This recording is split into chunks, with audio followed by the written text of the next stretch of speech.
Do the opening?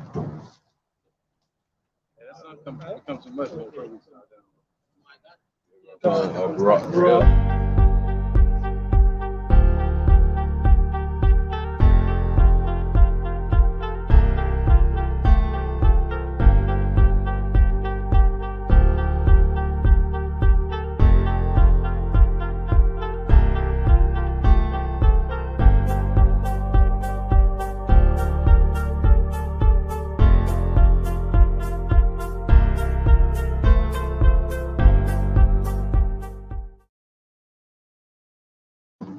We the Hebrew Israelites. We come out week in and week out to prophesy the downfall of this sinful kingdom, Babylon, America, and the scriptures.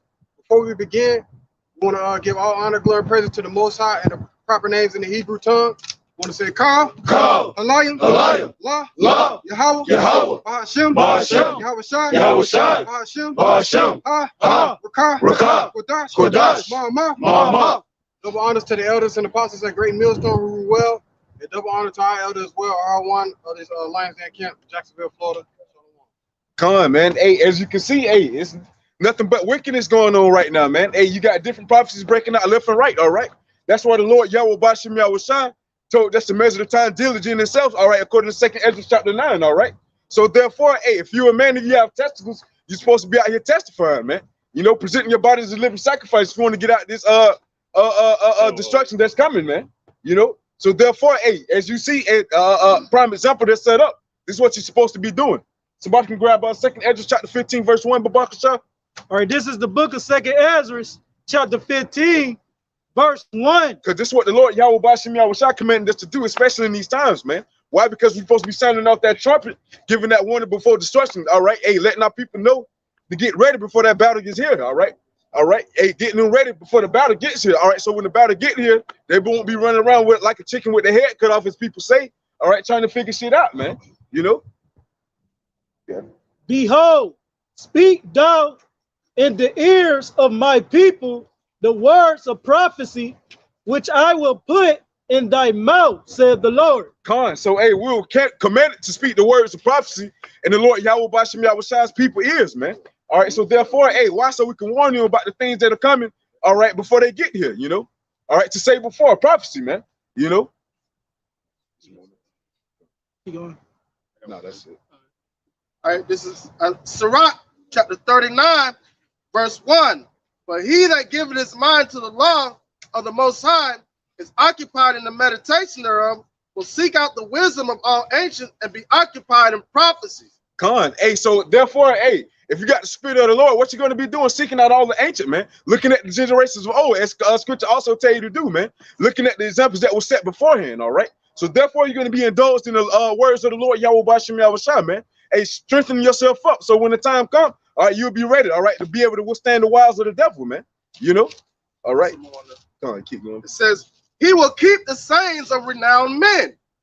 You know, as those that were before him, man. You're going to keep it going, all right? Why? Because, hey, as today, they look at it as tradition, all right? So with that being said, we're going to keep that true tradition going of the Lord Yahweh Bashem Yahweh Shai, man. It says, and where subtile parables are, he will be there also. What's up? The parables are, he will be there also, man. Why? Because, hey, the Lord Yahweh Bashem Yahweh Shai revealed his secrets unto the prophets, all right? So therefore, hey, when much is given, all right, hey, much is required, man. So therefore, hey, we're supposed to be indulging in these scriptures, man. Like Wisdom of Solomon chapter 8 and 8, all right? Wisdom teach us to how to expound dark sentences, you know, and give us the knowledge and wisdom and understanding in order to be able to indulge in those scriptures, man, those parables, all right? So freely receive, freely give, all right? We get out here and receive this knowledge and wisdom from the Lord Yahweh Bashem Yahweh Shai, so we get out here and freely give it to as well, man. Feeding the sheep. It says, interjection real quick. Okay.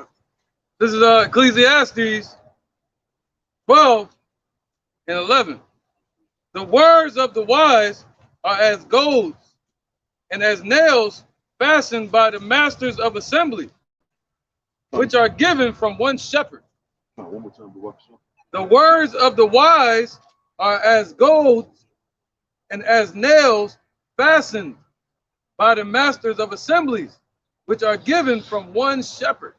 Con, man. Hey, so with that being said, hey, the words of the wise is going to be near to us, man. We're going to constantly always keep it near to us, all right? Why? Because, hey, that's what's going to keep us close to the Lord Yahweh Bashim Yahushua, man. Hey, like the Lord Yahweh Bashim Yahushua, he only love those that dwell with wisdom, all right? So with that being said, we're going to constantly stay close to the knowledge and wisdom of the Lord Yahweh Bashim Yahushua. You know, hey, knowledge and wisdom shall be the stability of that time, man. The knowledge and wisdom of the Lord Yahweh Bashim Yahushua, not of this world, man. So therefore, hey, we're going to constantly indulge in these scriptures like the scriptures that the brother Canuck brought out, man. Going to be constantly occupied in these scriptures, man. You know. Verse 13, let us hear the conclusion of the whole matter. Fear Yahweh and keep his commandments, for this is the whole duty of man. Con, and hey, and this is the whole duty of man, man. All right, what more should we be doing besides fearing the Lord Yahweh Bashim Yahushua and keeping his law, statutes, commandments to the best of our ability, man? You know why? Because hey, that's the only thing that's going to get us obtain us salvation out here. You know, not getting out here. Hey, you got some boneheads out here. IUIC Nate Snake. Oh, you keep the law, statutes, commandments. You keep all of them. Hey, that's how you obtain salvation, man. But hey, if you break one, you break them all. And also, 1 John 3:23, hey, is the commandment that you call upon the name of the Lord Yahweh Shai, man. So with that being said, they teach that the name is not given. So therefore, hey, y'all screwed already, man. You know. All right. Yep, get you back to your point. Go on.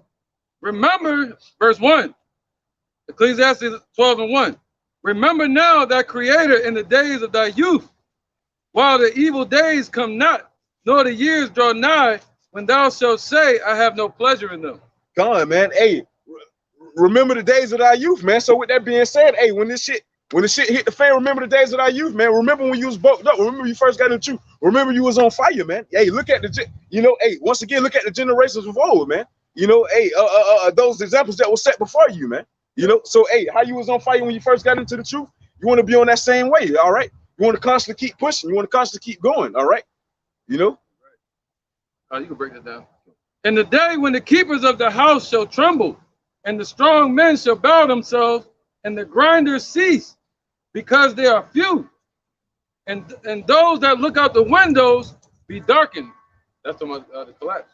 Come on, man. Hey, and that's what you're seeing right now, man. Hey, shit. Hey, hey, everybody's losing hope, man. You know, hey, come on, man. Hey, shit. Hey, if you look at it, shit, we're already in a recession, man. It's just like they covering it up, you know. But hey, we feeling hit the damn depression, man. Hey, yeah, come on, man. Worse than the great one, you know. So with that being said, it's gonna be like as Jacob's trouble say, Jeremiah 30:7. It's gonna be a time like none other, man. You know. So right. Some. And the Fed just raised the interest rate, I think 0.75, 0.750. They're supposed to do that 2 more times, thinking that's going to slow it down, but it's really going to make it worse. Yeah, you see, I got to do a lesson on when I get home. Yahweh Ratazah, China, who's that? Russia. Russia just started doing deals with India in the with their rubles. They starting today. And what is that? That's a counteract against the interest rates that the Feds did to strengthen the American dollar against the other currencies. Yeah, that's a good punch right there. Yep. So now they're going to what's that? Unilateral, multilateral deals. Bilateral. That's what you just said, right? Yeah. So now Russia is finding other ways to deal with their currency, and they're creating new trade routes other than the Suez Canal. So that lets you know what their plans is for the Suez Canal. They're gonna shut it down. Go ahead. There's a quick interjection. I trade something called Forex, and I got the Russian ruble on my thing, but it's spread so high that I can't even trade it compared to United States dollars, because the United States dollar ain't got nothing compared to the Russian ruble. The spread is 619,540, and the spread on something else is the highest would be 112. So you can't even trade Russian ruble because the United States dollar is so low compared to it. Wow. That's the collapsing of the dollar. And they said around September, we're gonna see like a 2008 crisis, like when Obama first got into office. But they're anticipating for it to be a little bit worse, especially on the housing market. But the housing market won't reflect that until about 6 months to a year later on. So and you're seeing so if the way the housing market is right now, if they're expecting it for it to be worse after everything settles with the recession, then the housing market's gonna, just like how 2008, when they're giving out all them dummy loans and couldn't nobody pay those loans, and they doubled everybody's mortgage. Same thing is happening right now. So now you're watching what else is happening? The homeless rate is going to increase. All right, you got all these RV resorts being jam-packed. All these, if you notice, you look by Walmart, Walmart gives you 2 days, 48 hours to squat in Walmart if you have an RV. That's why you've been seeing a lot of RVs in Walmart parking lots. Because people can't afford to live nowadays. And speaking on that too, just a testimony from myself. One of my coworkers just got evicted out of her apartment. Now she homeless. So she don't got nowhere to go. Yeah, the benches shall fill. I got a piece up. You got somewhere to go. Say 7 Then Uganda also found a ton of gold. Gone. Was it Uganda? Uganda. All right, this is 1 Timothy chapter 6, verse 17. It says, charge them that are rich in this world, that they be not high-minded, nor trust in uncertain riches, but in the living power, Yahweh Bashem Yahushua, who giveth us richly all things said joy. Trusting in that dollar. Almighty dollar. Then they say, in God we trust. Right? A lot of people in America, they've made the dollar their God, man. Gone. You know? Gone. You know, hey, just like with Esau, his firstborn son, his name is Eliphaz, man. Just like you see on the back of the money, it says, in God we trust, all right? And Eliphaz goes back to my God is a fine gold, man. You know, hey, they put their trust in the money, you know, instead of putting their trust in the Lord, Yahweh Bashem Yahushua. All right, so with that being said, hey, by them putting their trust in that money shit, all their faith and all their foundation is going to fall, man. It's going to collapse. Why? Because it's not on that solid foundation of the Lord, Yahweh Bashem Yahushua, man. Proverbs 18:10, in the times of trouble, hey, we're going to call upon the name of the Lord, Yahweh Bashem Yahushua. All right, the name of the Lord is a strong tower. The righteous runneth into it and is safe, man. So that's what we're going to do in our time of calamity, you know. Hold on 1 second, This is Proverbs chapter 23, verse 5. Wilt thou set thine eyes upon that which is not? For riches certainly make themselves wings. They fly away as an No, you got it. Keep going. They fly away as an eagle toward heaven. Come on, man. Hey, constantly watching for riches, all right? Hey, you steady running after it, shit. Hey, you done took off on your ass, man, and you don't even know it. Your ass falling off the cliff, you know? All right, so with that being said, hey, what you should be chasing after is the Lord Yahweh Bashem Yahushua, man. Right. You chasing after this money, all right, when it's leading you right to your destruction, man, right to your demise, all right? You think he's leading you to that American dream, all right? That's why it's called the American dream, because your ass constantly sleep trying to chase out there, man. You're never going to get it, you know? Right, that's what the Lord told us to desire our daily bread. And the scriptures say money shall be used as a defense. You know, but you use money to pay your bills with. That's it. You know, but if you become rich, the scriptures say, "Rich or poor, praise ye the Lord." And that's why I say it's hard for a rich man to enter into heaven. The people like Floyd Mayweather and them, they're super rich, and P. Diddy, they're not gonna come out here and do the work and then go back to their career. So you know what I mean? Because their mind is gonna constantly be on the riches. That's why the scriptures say, wherever where your treasure is, there shall your heart be also. So their treasure is in their money. So their mind is always what it's like. I put my mind on my money, my money on my mind. Yeah. Remember that? They think that gain is godliness. God. So the closer they get rich, they think they're closer to God. What does the scripture say? They singe yourself with a hot iron and hurtful lust for wanting after money, for wanting of riches. That singeing the heart is basically saying they lock their mind on their path, man. They're not turning away from it. Have it singed in place, man. You know. What is called? How they do the cattle? Yeah, like that. Yeah, they brand it, man. Hey, they brand it basically with wickedness, man. They brand it basically with ignorance. All right, they're stuck in their ways. Like scripture said, let the wicked be wicked still, let the righteous be righteous still, man. You know, got a wicked brand, all right, to the mind. It's the book of 2nd Esdras, chapter 16 and verse 1. Woe be unto thee, Babylon and Asia. Woe be unto thee, Egypt and Syria. Gird up yourself with clothes of sack and hair, and bewail your children, and be sorry, for your destruction is at hand. So come on, man, the destruction of America, Babylon, and all these nations that try to, you know, follow after the ways of Babylon, your destruction is at hand. Come on. All right, and also most definitely too, it will be into the Babylon, will be into the Asia, all right, with those two as well, all right. Asia also being the representation of China's too, all right. Asia being that continent, all right. So with that being said, and you see Asia and America going right at the two with these World War III escalations, man. Right. You know, so spiritually Babylon, spiritually Egypt. Come on, man. Hey, and the outcome of America, all right, in World War III is going to be utter destruction, man, by thermonuclear fire, according to Isaiah 9 and 5. All right. Right. That's what the Lord says. It's going to be a world war. Come on. Interjection. All right. This is our 1 Timothy, chapter 6, verse 3, because you got a lot of people trying to find a false sense of hope. oh, they're hiking. They're gonna increase the interest rate 7.25 twice. Then they might do it a third time to try to level everything out. They're trying to give people a false hope. But what are we doing? We're giving the elect real hope, all right, and having faith in Yahweh by Shem Yahweh Shai. This is 1 Timothy 6:3. It says, if any man teach otherwise and consent not to the wholesome words, even the words of our Lord Yahweh Shai HaMashiach, and to the doctrine which is according to godliness, he is proud, knowing nothing, but doting about questions and strife of words, whereof cometh envy, strife, railing, evil surmising, because they think evil of the truth.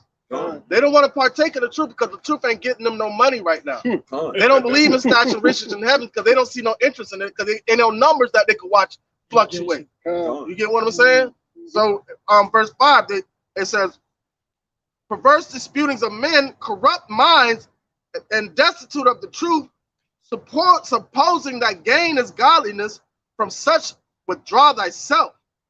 But go ahead, you want to speak on it? No, you got it. I was about to say, hey, just like it says in Isaiah, man, if they speak not according to this book, that's because there's no light in them, man. They're speaking out their own vain philosophy, all right? They're speaking of what they feel like, all right? Well, their own message, you know? And that's what that money does. It takes them down a dark rabbit hole, a dark pit, to where you turn around, you can't see your hand in front of your face. Right. All right. That's what that money drags them down to do. Yeah, and in this society, they teach you to value yourself according to how much money you got. Right. So if nobody have any money, they look at themselves with no value. Right. So if you go to a just like a banquet or be out in public, one of the first things somebody that you meet will ask you, what do you do for a living? Because that's what they're going to value as, what you do for a living, and how much money you make. You serve the Lord, Yahweh by Shem Yahweh Shai. You say, you know, our works in poverty, but thou art rich, man. But at the end of the day, so with that being said, hey, we have this knowledge, wisdom, and understanding shit. We got the most riches in the world, man. So therefore, nothing can equate to what we have, you know. That's why, once again, knowledge and wisdom shall be the stability of our time, man. All right, and that's also shit. That's why 2/3 of our people are broke. Why? Because Hosea 4:6, my people are destroyed for lack of knowledge. They don't have those riches of the Lord, man. So therefore, shit, they out here broke. So shit, they can't pay the price to get in the club when the kingdom come, man. You know, when salvation come, rather, you know. If I may add on, Floyd Mayweather, he got all his money off of fighting. When he stops fighting, he gonna stop losing money. He might have like other businesses and stuff like that, but the majority of the time he gets his money from fighting. He still fights to this day, even though he's in retirement. He goes overseas and fights for like billionaires behind closed doors and stuff like that, like those little secret fights. He has to continually keep fighting to make money. He has to fight until he dies. And that's not even a necessity. That's just his love for money. Right. That's what's rooted in him. Well, it is a necessity. Because he got to pay mortgage. Right. He got to pay that mortgage. He bought them houses. He bought them properties and cars. You got to pay for that, man. You got to pay all them taxes. You got to pay taxes, property taxes, and that's where the elites get paid at. You know, they deal with mortgages and shit, stuff like that. He probably got his kids in like private schools that got tuition and shit like that. He got to pay for all that. It's 1 Timothy 6:6. But godliness with contentment is great gain, because that's one thing that everybody's gonna want to have is contentment in that time. And nobody gonna be content when this shit start hitting the fan for real. But the elect. All right. So when you see Jacob's trouble at its fullest, man, contentment is gonna be a commodity. If you walk around here content with what's going on, that means you're a man of the Lord. That means you're able to bear. That means you're going to be brought through the fire. Right, yeah. Or a man of war. Come on. The only people that are going to be stable in that day, if they're not in this truth, are people that got that war-like mindset. Come on. Yep. Verse 7, it says, for we brought nothing into this world, and it's certain we can carry nothing out. And having food and raiment, let us be therewith content. But they that will be rich fall into temptations and a snare, and into many foolish and hurtful lusts, which drown men in destruction and perdition. For the love of money is the root of evil, which while some coveted after, they have erred from the faith and pierced themselves through with many sorrows, man. And that's ultimately what the love of money gets you. Pierced through with many sorrows, man. Destruction, perdition. Right. And drowns them in destruction, and ultimately what? Suffocates them. You know, and that's why the Lord said we gotta want this truth the same way you want air. This is James 1:4, just real quick. But let patience have her perfect work, that ye may be perfect and entire, wanting nothing from this damn place, man. Gone. You know, but desiring a new heaven and a new earth, wherein dwell the righteousness. All right, let's get back to your point too, bro. Yeah. The book of Isaiah 28, starting at verse 15. Because ye have said, we have made a covenant with death, and with hell we are at agreement. When the overflowing scourge shall pass through, it shall not come unto us, for we have made lies our refuge, and under falsehood have we hid ourselves. What's the number one lie that they make the refuge? That dollar. That dollar is a lie. That dollar is the biggest lie of all. Verse 16. Therefore, thus saith the Lord God, behold, I lay in Zion for a foundation, a stone, a tried stone, a precious cornerstone, a sure foundation. He that believeth shall not make haste.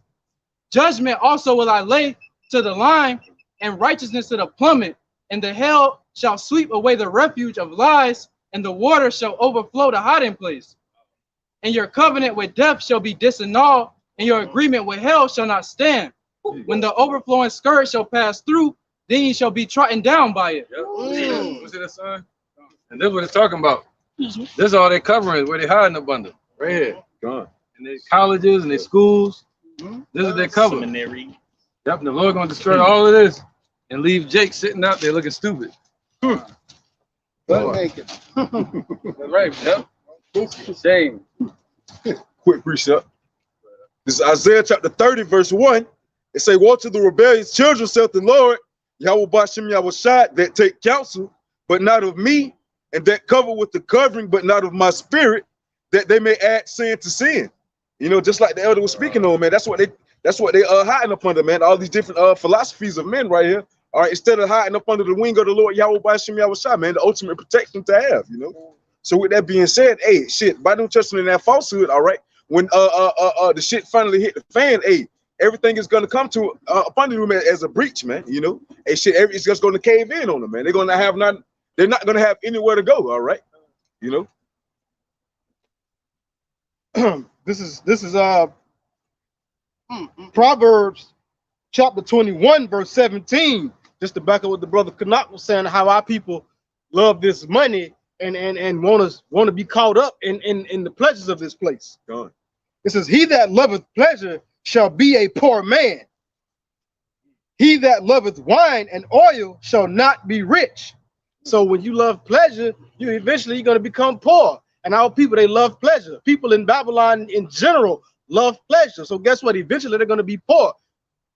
When the dollar collapses, when this economic system goes down quicker than the $5 hoe, you know, and all these other amenities and things that they like. Right, and to make the corporations rich. Kind of to make the corporations rich and people poor, and it's just going to continue to get worse. And it says those that love wine and oil shall not be rich. So Jake ain't really finna make it in here, because as soon as Jake get money, the first thing he want to do is buy Balenciagas and all these other new name brand stuff that I don't know nothing about. And then, oh man, everything I wear, $200 shirt, $300 pair of pants, $400 pair of shoes, and don't do nothing. Ain't got nothing to show for it. A little boy asked me the other day, where your Jordans at? I was like, oh man, that shit trickles down, don't it? Boy, look at him, man. That shit's so crazy, because like anybody could put a label on something or put a price tag on it, and Jake will jump on top. If Esau say it's worth this much, Jake will jump right on top of it and feel like because they have it on, that's what they worth. No, you're dumb. Dumb. You're keeping the system afloat. No, you good.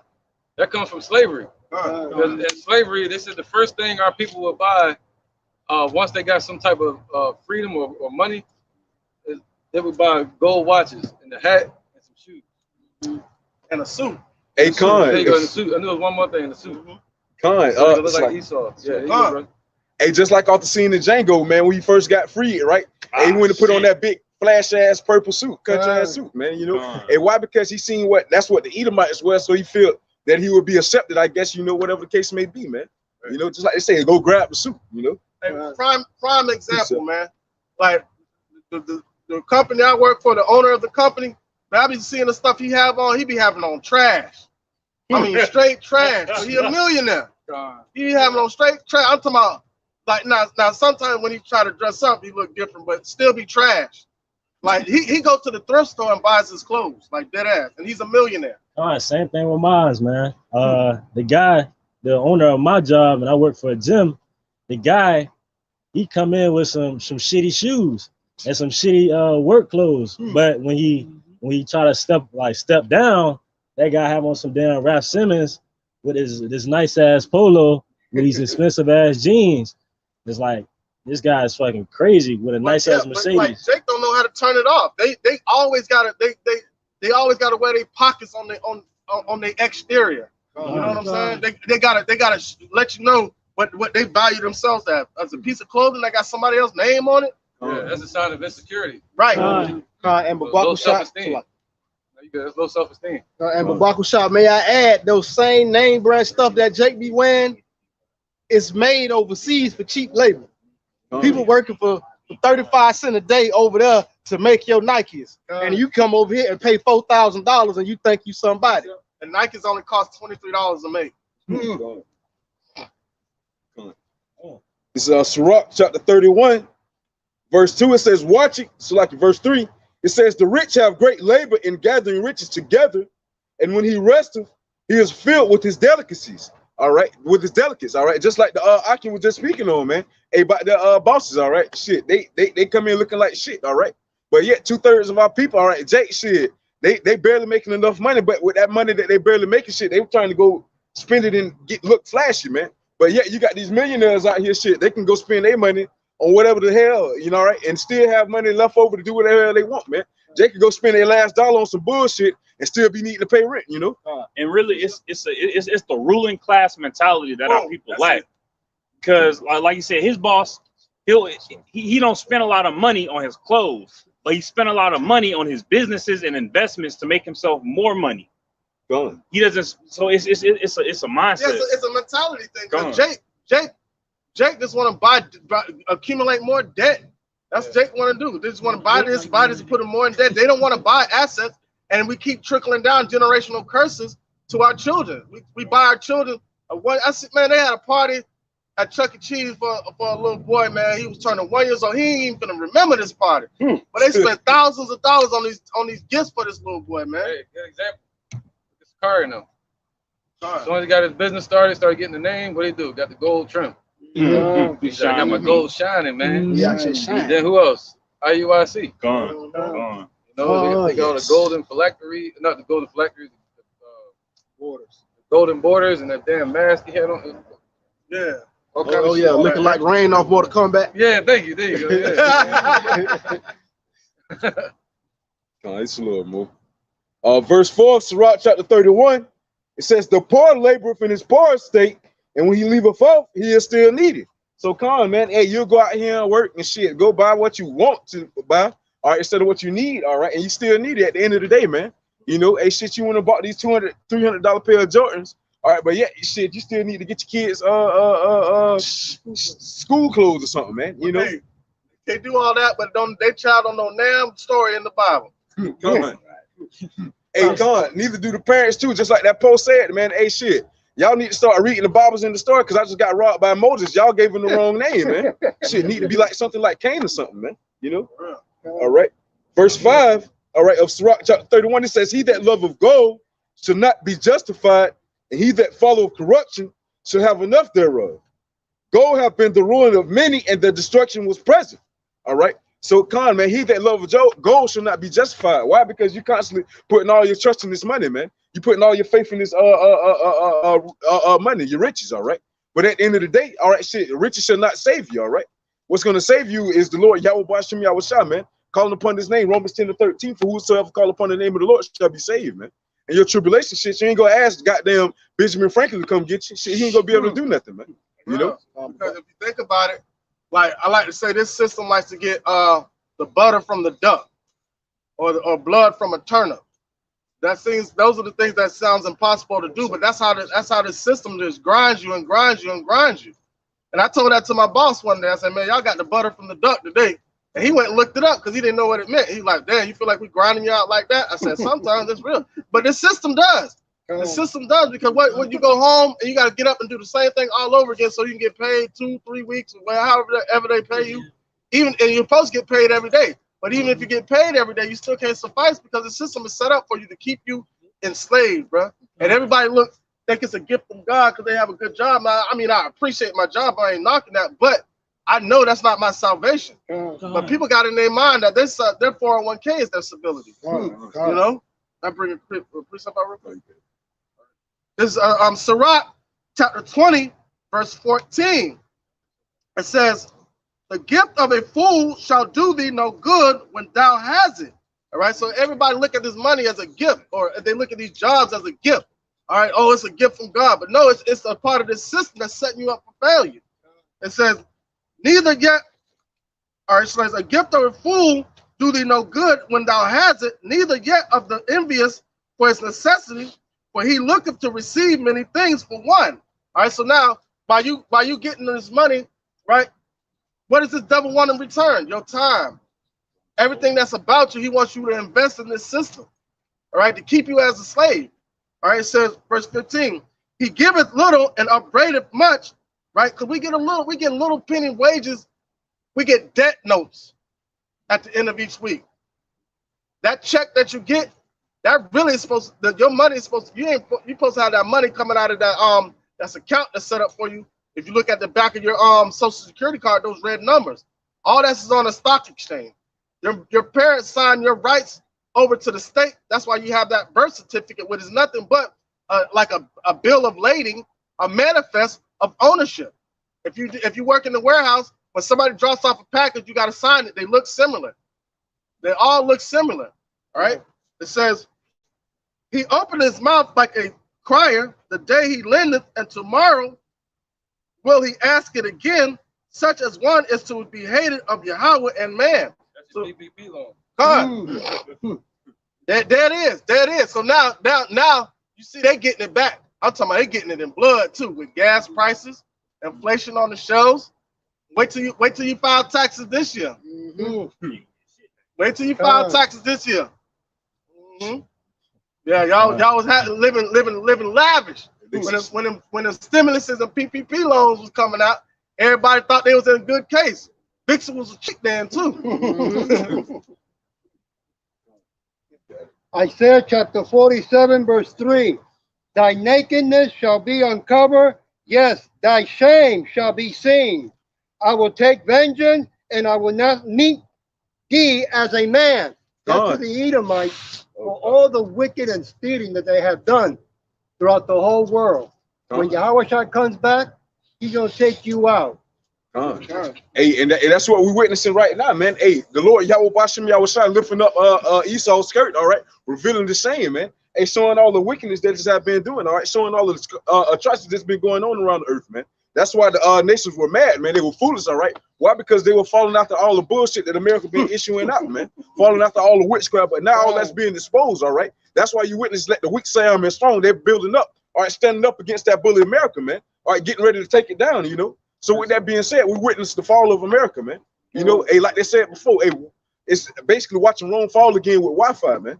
And the thing about it, yeah, that's funny. You're gonna see it all over the world, man. So this system was all set up, and what does Esau like to do? The scripture say, "I shall not meet thee as a man." Yahushua ain't coming to negotiate. What do these Edomites like to do every time they get caught up in their bullshit? They like to sit down at the table and negotiate, come up with a treaty. Yahushua ain't coming to meet you. He ain't trying to shake no hands. He want that ass. That's all he want. That's all he want. Your ass is grass and your Yahushua is a lawnmower, man. Quick injection. Book of Sirach, chapter 34 and verse 18. He that sacrificeth of a thing wrongfully gotten, his offering is ridiculous, and the gift of unjust men are not accepted. The Most High is not pleased with the offerings of the wicked, neither is he pacified for sin by the multitude of sacrifices. So the Lord don't care about your money, all right, what you got or sacrifice to in this realm, all right, in this present world, all right, being mainly America, all right, Babylon, because hey, this place has been established off the backs of the so-called Negroes, Latinos, and Native Americans. All right, so it's wrongfully gotten. All right, so ultimately, if you hey, go after the ways of this society or the ways of this world, all right, your sacrifice is ridiculous. Right. And it's all about him forcing you to sacrifice and make the sacrifice of food. Look at how they trap you. You get a felony, you can't move nowhere, you can't get a job. But look at the people all these people that's on the faces of the money that committed all kind of felonies. Hey, and that's what you see in the day. You got those same people that wasn't able to get jobs, and what 2/3 of our people, all right, that wasn't able to get jobs that may have been convicted felons or whatever. Now they're getting a chance to be partakers of this society, and it's at the end. Right? So giving it to you at the end game. And our people rather take that consolation prize and they're gonna be destroyed with it, man, at the end. And what do they tell you? Always tell you to do? Keep your credit good, pay off all your debts. Man, what's America's credit score? Like, for real. America's trillions and trillions of dollars in debt is never going to be able to pay off that debt. So you got a debt-based system that's built upon a debt-based dollar, fiat currency, that's not even owned by this country. It's owned by Europe. They're controlling everything. They're pulling all the shots, but everybody think they're so proud to be Americans. Proud of what? They're proud to be a part of a corporation? This is the book of Proverbs 10:21. The lips of the righteous feed many, but fools die for want of wisdom. That's right. That's what we do here. You know, the lips of the righteous. Who is the righteous? The 144,000, the elect.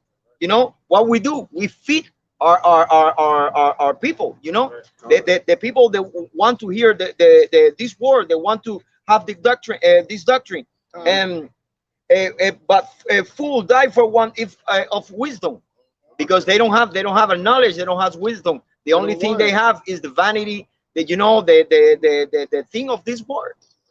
See, like my language here. No, you good. Like, what did it say in Obadiah? If fools came and robbed thee, how are that sought out? Meaning, like, all Esau got is his money, this fake money. He ain't got nothing else besides that. You take that away, everybody gonna see that he's nothing. As soon as you take that money away, he's gonna be nothing. Yeah, you got the gun. That was about it. Yeah, Interjection. He's like, well, I still got this rascal.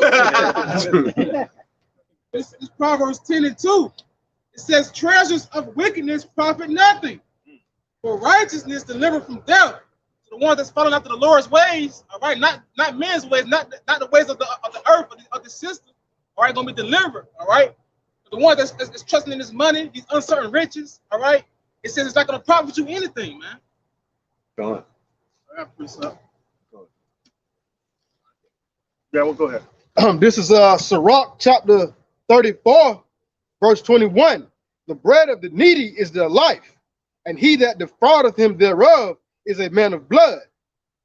He that taketh away his neighbor's living slayeth him, and he that defraudeth the laborer of his hire is a blood shedder. Right. Somebody grab Leviticus 19 and 13. Right. So the bread of the needy is their life. So people need to live, they need to work, but you have Esau out here in his system. He's defrauding the people of what they need, and that makes him a man of blood. And we all know that Esau loved blood. He don't hate blood. His feet are quick to shed blood. Leviticus chapter 19, verse 13. It says, thou shalt not defraud thy neighbor, neither rob him. The wages of him that is hired shall not abide with thee all night until the morning. Right. So that's what we're supposed to get paid, what? Daily. All right. So that way you have a choice if you want to come back to work or not. So Esau want to keep you as slaves. That's the system they set up. And it says, neighbor, do not defraud your neighbor of his hire. What's that? The neighbor means brother. So Esau is our brother. You know, Jacob and Esau. But they defrauded of our wages, man. Through their system, real quick, through their dollar system. You know, you get paid a check, but it's not worth the paper that it's written on, or the money. You get $40, 220s. You go to the bank or to the market, you'll see that's not valued at that much anymore. It lost value. Right, and that's the reason the increase of the gas prices, because it takes more dollars to equivalent what the gas is worth, because the value of the dollar. Just like if in 1996, when I graduated high school, gas was 89 cents a gallon. That's because the value of the dollar on the petrol market. The value of the dollar to the price compared to the price of a barrel of oil. Right. So now that value is depreciated so much. That's why that's where the hyperinflation comes from, because of the devaluing of the dollar. Yeah, people getting paid peanuts, man. Right. Like in the circus. That's what America's nothing but a circus. Right. Bunch of clowns. And, Yeah, you got interjection. also in this society, if you start a job, you have to go a whole week without getting paid. Damn. Yeah. We can get a hole. Yeah, week in the hole. Everybody know week in the hole. You got to work a damn near 2 weeks because the way the pay period is. Yeah. That's like prison. Yeah. That's happened to me right now. That's happened to me right now. They owe me a check for 15 days, and I have to wait into the 24th. So I been like 20 something days to get a freaking check. That's why I asked if somebody hired me out, like when the pay period start. That's when I want to start. Yeah. I'll be with. Yeah. For real. I have a quick injection. Back off. This is book of Jeremiah 22 and 13. Woe unto him that buildeth his house by unrighteousness, and his chamber by wrong, that useth his neighbor services without wages, and giving him not for his work. That's beautiful because that goes with Leviticus 19 and 13 that Zaquan had us bring out. And also, if I may bring this scripture out, James chapter 5 verse 4, it says, "Behold, the hire of the laborers which have reaped down your fields, which of you kept back by fraud, crieth in the ears of them have reaped and entered into the ears of the Lord of Sabaoth." That Lord of Sabaoth is Yahweh Bashim Yahushai. So everything we work for on this side, society, this devil's so wicked, he created a system that'll even enslave his own people. Right. You think the Rothschilds use money? You think they use dollars? No, they use their signature, just like how we're supposed to use our signature. Interjection real quick. You want to make a point? I was just gonna say they get the best jobs. They get the first dibs at the jobs. You know? So if you are a so-called Edomite, even on the bottom level, and you're not successful in this society, you're a two-time loser. Two-time loser. Proverbs 11 and 1. A false balance is an abomination to Yahweh. And that dollar is the most falsest balance in the world, bro. Right. And that dollar is a straight up abomination. That's what, and that's what's gonna cause these nations. He said, shall burn them with fire, man. That's what's gonna cause these nations to burn America with fire, because of that false balance, that wicked dollar. Now they're trying to make a digital form of wickedness with the digital dollar. A false balance is an abomination to the Lord. That dollar is abomination. But a just weight is his delight. And guess what? They had so many things that they used to do. They used to do the coin clipping. All right, they used to use adverse weights when they weighed shekels. They had theirs that weighed more, so it would take more gold. Their scales weren't calibrated right. And then they used to do coin clipping. Esau had so many slick ways on trying to cut a dollar, to create this system. Look at Meyer Amschel Bauer that raised his 5 sons. I actually got a chance to watch that movie about them, the movie that's in black and white. It shows how he started and got everything created with his 5 sons. They were peasants. The word Bauer means peasant. So their name, they changed it from Rothschild to Red Shield, from Bauer to Rothschild, which means red shield. And he had a red shield on the door of the blacksmith shop they used to work at. So no, go ahead. I said, wouldn't it like on the forefront of their ghetto or something like that? Yeah. That's the same Rothschild that said, "Give me control of the money, and I can care less who run the countries." Right. You care less about their laws. They don't care about laws as long as they control the money.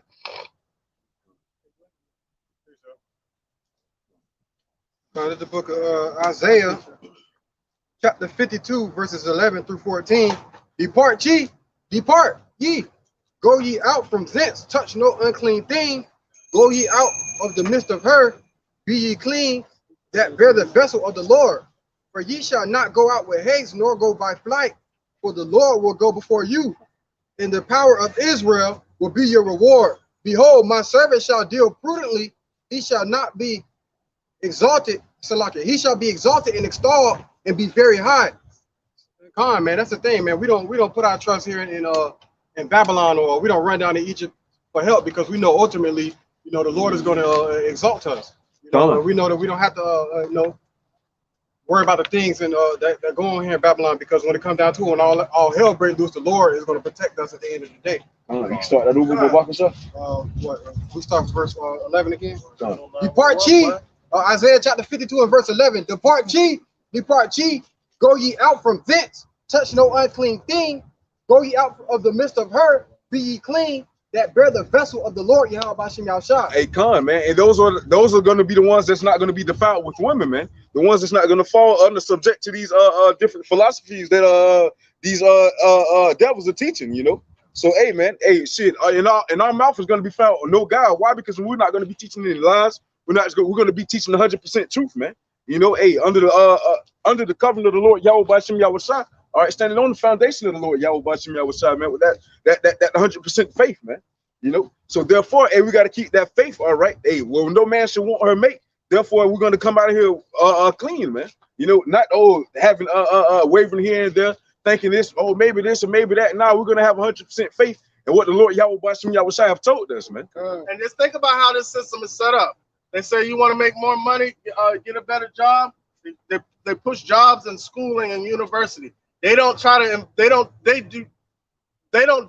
deal with creative thinking anymore. They don't want any entrepreneurs unless it's from their elite family bloodlines. They don't want anybody doing any creative thinking how they can make money on their own without using these school systems, without using these jobs. All right. So they despise anybody that thinks for themselves. That's why they don't have home ec anymore. They used to have economics. Half a lot of people don't even know how to balance their account. Hey, Con, hey, that's the curses, man. They want you to go to the one for them of all things, man. You know, just like you had one Jake dude, he invented a machine where it literally creates water out of thin air. It gets the mist out of the air and creates water, man. And also you had one dude who created the car that runs off of water, you know. And guess what? They said they did a little stitch pitch. They had the old dude, hey, kill him. It's the government, man. Hey, shit, you got a car that run off of water, shit. They coming to get you, man. Why? Because shit, you're not depending on them no more, man. So therefore, shit, they got to get rid of your ass, man. Not part of their agenda. Gone, man. Buckle shop, may I add? It was a Jake in Flint, Michigan. He developed a machine that cleans the water. Yeah. Oh, okay. They destroyed it like 3 times. He fixed it 3 times and they destroyed it 3 times. No, they're 2 different people. You right. God. Yeah, clean the water and the other one run the car. Yeah. You're right. God. Jake, now, real fast. This is Matthew's, buddy, like Mike Tyson, man. Anybody tell you that? Everybody got to look alike. Matthew 6 and 19. Lay not up for yourselves treasures upon earth, where moth and rust doeth corrupt. Gone. So-called Negroes, Latinos, and Native Americans, man. You don't want to lay up treasures on earth where they're going to corrupt, man. You want to put them in heaven, man. All right. Why? Because you're going to constantly store them there, man. And the Lord Yahweh Bashim Yahushua shit, hey, he's going to keep them for you, you know. Where thieves break through and steal, right? Steal the value away. Coin clipping. But lay up for yourselves and devaluing the currency, interest rates, and all that. Boom. Now check real quick, interjection, Baba Kushan. So think about that. Coin clipping, inflation. Right, the best thing we did was hide the money in the mattress. That was the best savings account to hide the money in the mattress. Because if you do that, right, you can't. The banks can't establish themselves. The banks establish themselves through the people's money. That's why when Soldier Boy went to go get $100,000 out of the bank, they gave him $30,000 because that's all they had available to give him. The banks don't have their own money. My mama got a $2 bill from when she was a 6-year-old girl. And she took it to somewhere, and that $2 bill is worth like a few hundred. Because they stopped printing those $2 bills, and somehow, like they printed them right before the Nixon shot. They stopped printing them right before the Nixon shot. So somehow they say they still hold their value from the like if you get a bill, that's why they print all these new bills and take all these old bills off the market. Because they don't want those old bills fluctuating around, but if you hold on to that money, the banks can't establish themselves and banks can't charge you interest. You become your own bank. What you see on your mattress, that's what you know you have to spend, and that's what you're going to spend. Yeah, and they don't need, you got to remember, these elites don't need your money. You know, these elites, the name of the game is control. They just want to control more and more, ultimately to bring in their satanic order. That's part of their religion, man. But with that being said, if me and this brother here, we do a transaction to where he sell me some fruit, and I pay him some money for it, they want that money. They want to tax that, you know, and that's why they're bringing in this new system, so nobody be able to stash money under their couch or under their bed, or make any little side deals, side transactions. And how did they try to cover it up and make it look? They decided to say the blockchain system will make the individuals, the banker, controlling everything. No, it allows them to control everything, because they get to see. Because a cash transaction cannot be traced unless you're following serial numbers or some kind of crazy. It takes too much. But anything that's done on that blockchain system, which everything is going to have to be done on that system, they can give they can get a count thereof. Right? They know what's happening. If you become the banker, the bank it still can crash. If they decentralize it and make everybody else become their own banker, the system can still crash. Look at the crypto market today. And then you got to deal with it as an individual. As an individual. So you better hope you can get some individual FDIC insurance like the banks get. Go ahead and run it, brother. Get back to Precept.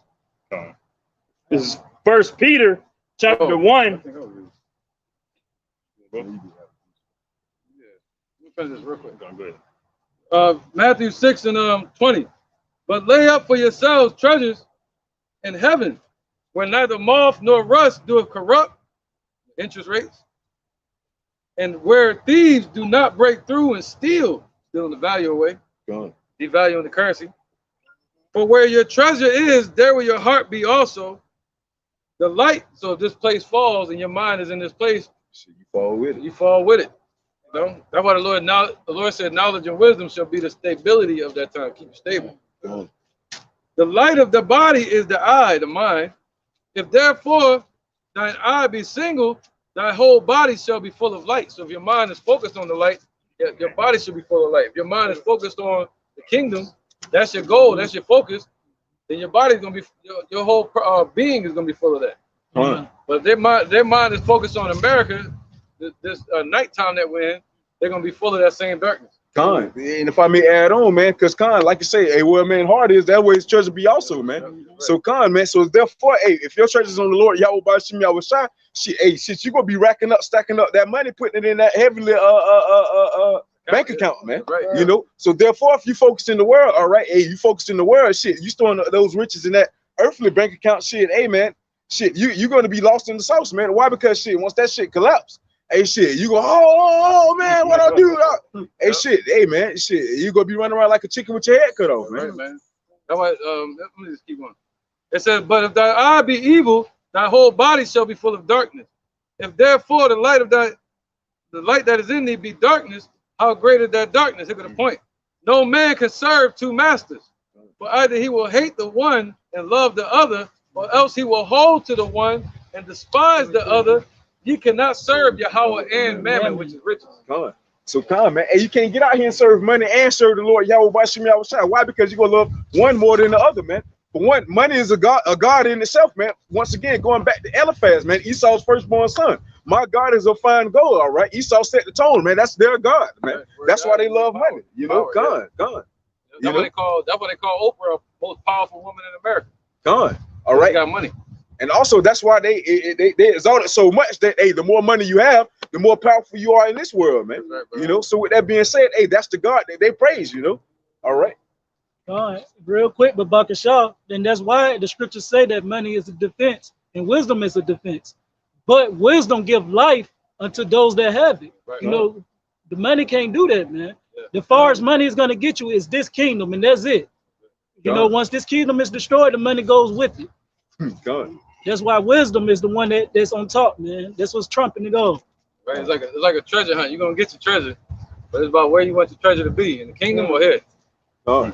Your reward is gonna be destruction, or it's gonna be the kingdom.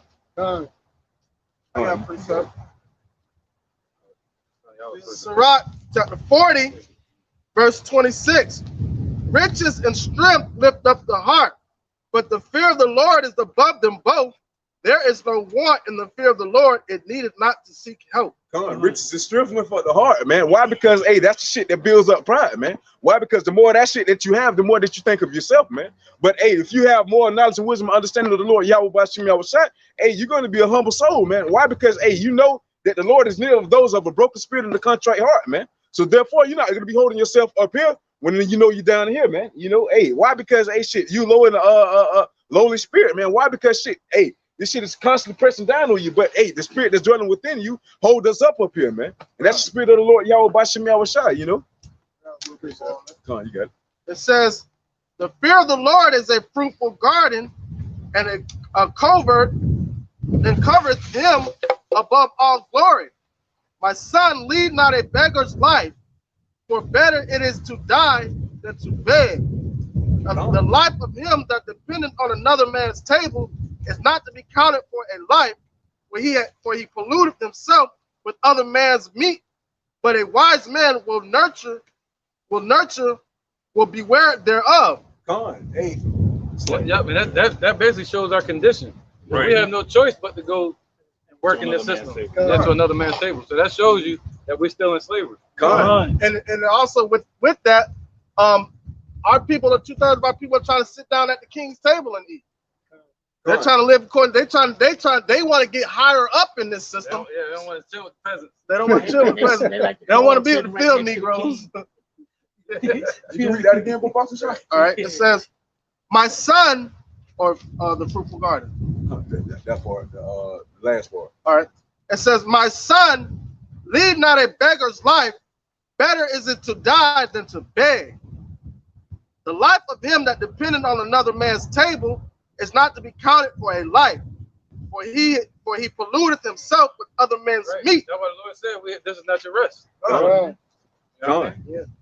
And you depending on another man's meat, man. That's why you got to store your treasures up in heaven, man. So therefore, shit, you trusting in storing your treasures down here on earth, man. Shit, the FDIC is not going to refund you what you need, man. It's not going to give you that salvation, all right. But if you're storing those riches up in heaven, shit, hey, you're going to be restored all that you have lost, you know. So with that being said, hey, damn the FDIC shit. What's the other one? FGUA? It doesn't matter, man. Why? Because God, hey, shit, we got the Lord Yahweh Bashem Yahushua, man. Hey, why HWH, if you will, man? We don't need none of that. Why? Because you're going to give us everything back plus 100-fold, man. And what does the scripture say? He's preparing a table for us in the presence of in the midst of our enemies. So we need to be sitting down and supping with Yahweh Bashem Yahushua and eating the good provender, eating the good food, being nourished, man. But everybody want this microwave stuff. While y'all switching currencies and shit, man, y'all should be switching to the currency of knowledge and wisdom, all right? Because that's the only thing that's going to suffice in that time, man. You know, all right, not no damn crypto, not no Bitcoin, whatever the case may be, man. Hey, the Lord Yahweh Bashem Yahushua, knowledge and wisdom, man. And you might have like knowledge of like cryptocurrencies and stock markets and stuff like that. You make a little money off that. That's cool. But what state of mind what mindset are you in? Are you trying to use that as your salvation? Or do you know, like, oh, I'm just doing this for the time being, so this should be destroyed? You know, it all depends on your mindset. That's what, because money, like the elder said, money is a defense. You know what I'm saying? Sometimes when you get like you get your taxes back, you get a little bit of pressure lifted off you. It's not that you looking at, oh yeah, I'm saved now. That's not how you're looking at it. But sometimes you get pressure lifted up off you when you got a little bit of extra dollars in your pocket, you can pay your bills. But if your mindset is still focused on the kingdom. It said, whether rich or poor, have a good heart towards the Lord, and you should always rejoice in a cheerful countenance. Right. So with that being said, if you got Yahweh Bashem Yahushua on your mind, He's gonna supply everything that you need, no matter how hard it gets. Now, how much it might seem like you're struggling in your mind. All it is just preparing you for what's to come. What's gonna happen? Like I told my children the other day. Yeah, it's tough now, but what's gonna happen? We're going through this tough times right now. What's going to happen when everybody's on the same playing field? We're already being prepared for that. Interjection real quick. This is Proverbs 11:4. Riches profit not in the day of wrath, but righteousness delivereth from death. So that's what you want to be judged according to, righteousness, man. That's what's going to deliver you from death, because this money going to be burnt up right along with this place, man. So if you're looking for that to deliver you, you're going to be burnt up right with it. Zephaniah 1:18. Neither their silver nor their gold shall be able to deliver them in the day of the Lord's wrath. But the whole land shall be devoured by the fire of his jealousy. For he shall make even a speedy riddance of all them that dwell in the land. Hey, that ain't gonna be the world currency then, man. It's gonna be the Yahweh Bashem Yahushua token. If you don't got them, shit, that's your ass, man. Hey, because hey, that's the only thing that's gonna suffice in that day, shit. The only coin that's gonna be accepted in that time, man. hey, you gotta have the knowledge and wisdom of the Lord Yahweh Bashim Yahweh Shai, man. Once again, Isaiah 33:6, you know. Right. Yeah, you can't hide that talent in your napkin. God. I'm on. Proverbs 8 and 18. Verse 17 says, I love them that love me, and those that seek me early shall find me. It says, riches and honor are with me, yea, durable riches and righteousness. God. So the Lord's treasures are his words. You help us me out. Words are treasures, man. You know what I'm saying? Like it says, Isaiah 33:6 says, knowledge, wisdom, and understanding shall be the stability of that time. So that's our stability. That's our durable riches. You know what I'm saying? That's not gonna never fail, man. Real quick. Haggai 2 and 8. The silver is mine, and the gold is mine, saith Yahweh of hosts. So hey, it says what? His words are better than fine gold and choice silver. You know what I'm saying? So nothing can be compared to Yahweh Bashim Shai, man. And also the silver in his and the gold is here. So therefore, hey, the riches that you have, how you go offer some shit that's his already, man. You know? God. Yeah, I found all this gold, bro. It's my house. What you mean you found it? Yeah, how you find money in somebody else's house? Psalm chapter 40, verse 4. You got a point. I was just going to say the point that Yahweh Sop mentioned earlier. All right, that's how the Lord made all that gold show up in Uganda, man. All right, ultimately to create another diversion because there's a lot of prophecy coming on. And it's just for this devil to keep showing his horns, man, of who he is. Right. And imagine all that they fought for, trying to get all this gold, accumulating it all over the world, and rob some gold. more. And it's some more. That ain't worth what it was. The Lord said he gonna mark at him, man. Hey, check this out. So and the Lord understand our temperament and understand our condition. So the Lord put everything, Yahweh Shai puts everything in place. Now they spread all this gold and money around. Check this out. This is Luke chapter 16, verse 9. It says, and I say unto you, make to yourselves friends of mammon, of unrighteousness, that when ye fail, they may receive you unto everlasting habitation. So the Lord, like, you know what I'm saying, how you a friend of two that's wicked? So you know what I'm saying, when they go down, they can shoot you a little something. Listen, I'm a firm believer in that. They don't even want their money back. Trust me, I know. You know what I'm saying? They're so drunk in the philosophy of this world, they don't forgot. Right. And also, what does it say? His children shall seek to please the poor. You know what I'm saying? So they're gonna be trying to kick out. They're gonna be trying to, man, all you got, shit, I'm gonna walk around with a shirt that look like the slavery poster. And then stand in front of them to talk about how I wish I had something to eat. Well, they'll give you everything. Because some of them be trying to feel guilty, and they'll try to seek to please the poor by throwing you a bone, feeling like they're doing something, feeling like they're wiping the blood off their hand. Also, like in I Am Legend too, man. You know, hey, shit, they ain't gonna have basically that sense of that news to go to. So shit, they gonna know that we have that knowledge and information. So shit, they gonna want us around, man. You know, they gonna want to do this, that, and the third. You know. Psalm chapter 40, verse 4. Blessed is the man that make Yahweh his trust, and respects not the proud, nor such as turn aside to lies. Hey, blessed is the man that make Yahweh Bashim Yahweh Shai his trust, man. Make Yahweh Bashim Yahweh Shai his strength, all right? Why? Because you got 2/3 of our people and also these heathens, all right? The so-called Negroes, Latinos, and Native Americans, all right? That put their trust in America, that put their trust in the military, man. But all that's not going to suffice, man. Hey, the ultimate military is the military of the Lord Yahweh Bashim Yahweh Shai. Come, man. Hey, the Father name is Yahweh, the Son name is Yahweh Shai, man. You need to turn back and repent, all right? Why? Because if you don't, hey, like Scripture say, the same must know it after death by pain, man. You know? This is the book of James, chapter 5 and verse 1. Go to now, ye rich man, weep and howl for your miseries that shall come upon you. Your riches are corrupted, and your garments are moth-eaten. Your gold and silver is cankered, and the rust of them shall be a witness against you, and shall eat your flesh as it were fire. You have heaped treasures together for the last days. Man. Hey, you know, we heap together treasure for the last days, man. Shit, enjoy your last little delicacies, man. You know. So with that being said, shit, hey, your riches are corrupt. They're moth-eaten, man. You know, hey, that's why, hey, this not gonna suffice in the day of trouble, you know. And it's gonna be a witness against them. Yeah, Uganda got new riches. Right? Yeah, for now. Yeah, Esau coming for that. Yeah, ultimately, Hey, oh, he's talking about in the future, in the kingdom. Yeah. Hey, it's gonna be a regime change over there in Uganda. They need democracy now. What?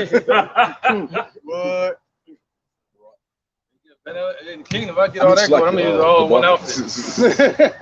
All the gold in Uganda going in one outfit. Hey, that shows how the Lord can give you your needs whenever he wants, man. All right, just like that. You talking about Uganda, which is what would have been a third world country. Yeah. Just turned around right there in that one instant. All right. Top dogs now, yeah.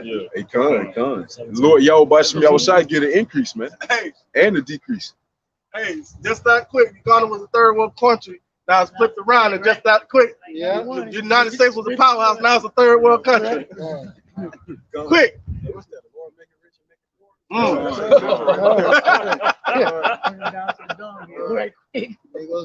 Hey, what you're witnessing is what is that? The rich man and Lazarus, Jacob's ladder. We're witnessing the transition, the holding of the heel of Esau being brought down.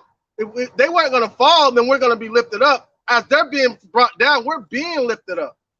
So understanding the story, the parable of the rich man and Lazarus, that would that would give you more patience to wait on Yahweh Shem Yahweh and not having faith in this system.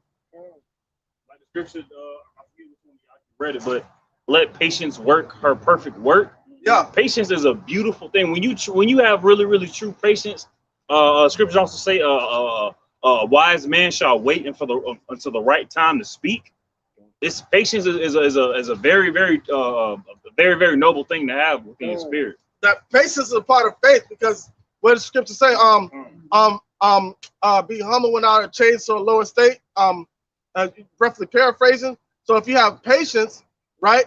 And it said, don't give haste in a time of trouble. If you have patience when stuff hits the fan, you're not going to move fast. You're not going to react. You're not going to react. You're going to sit there and watch for the signs and see what Yahweh Shem Yahweh, how he wants you to move.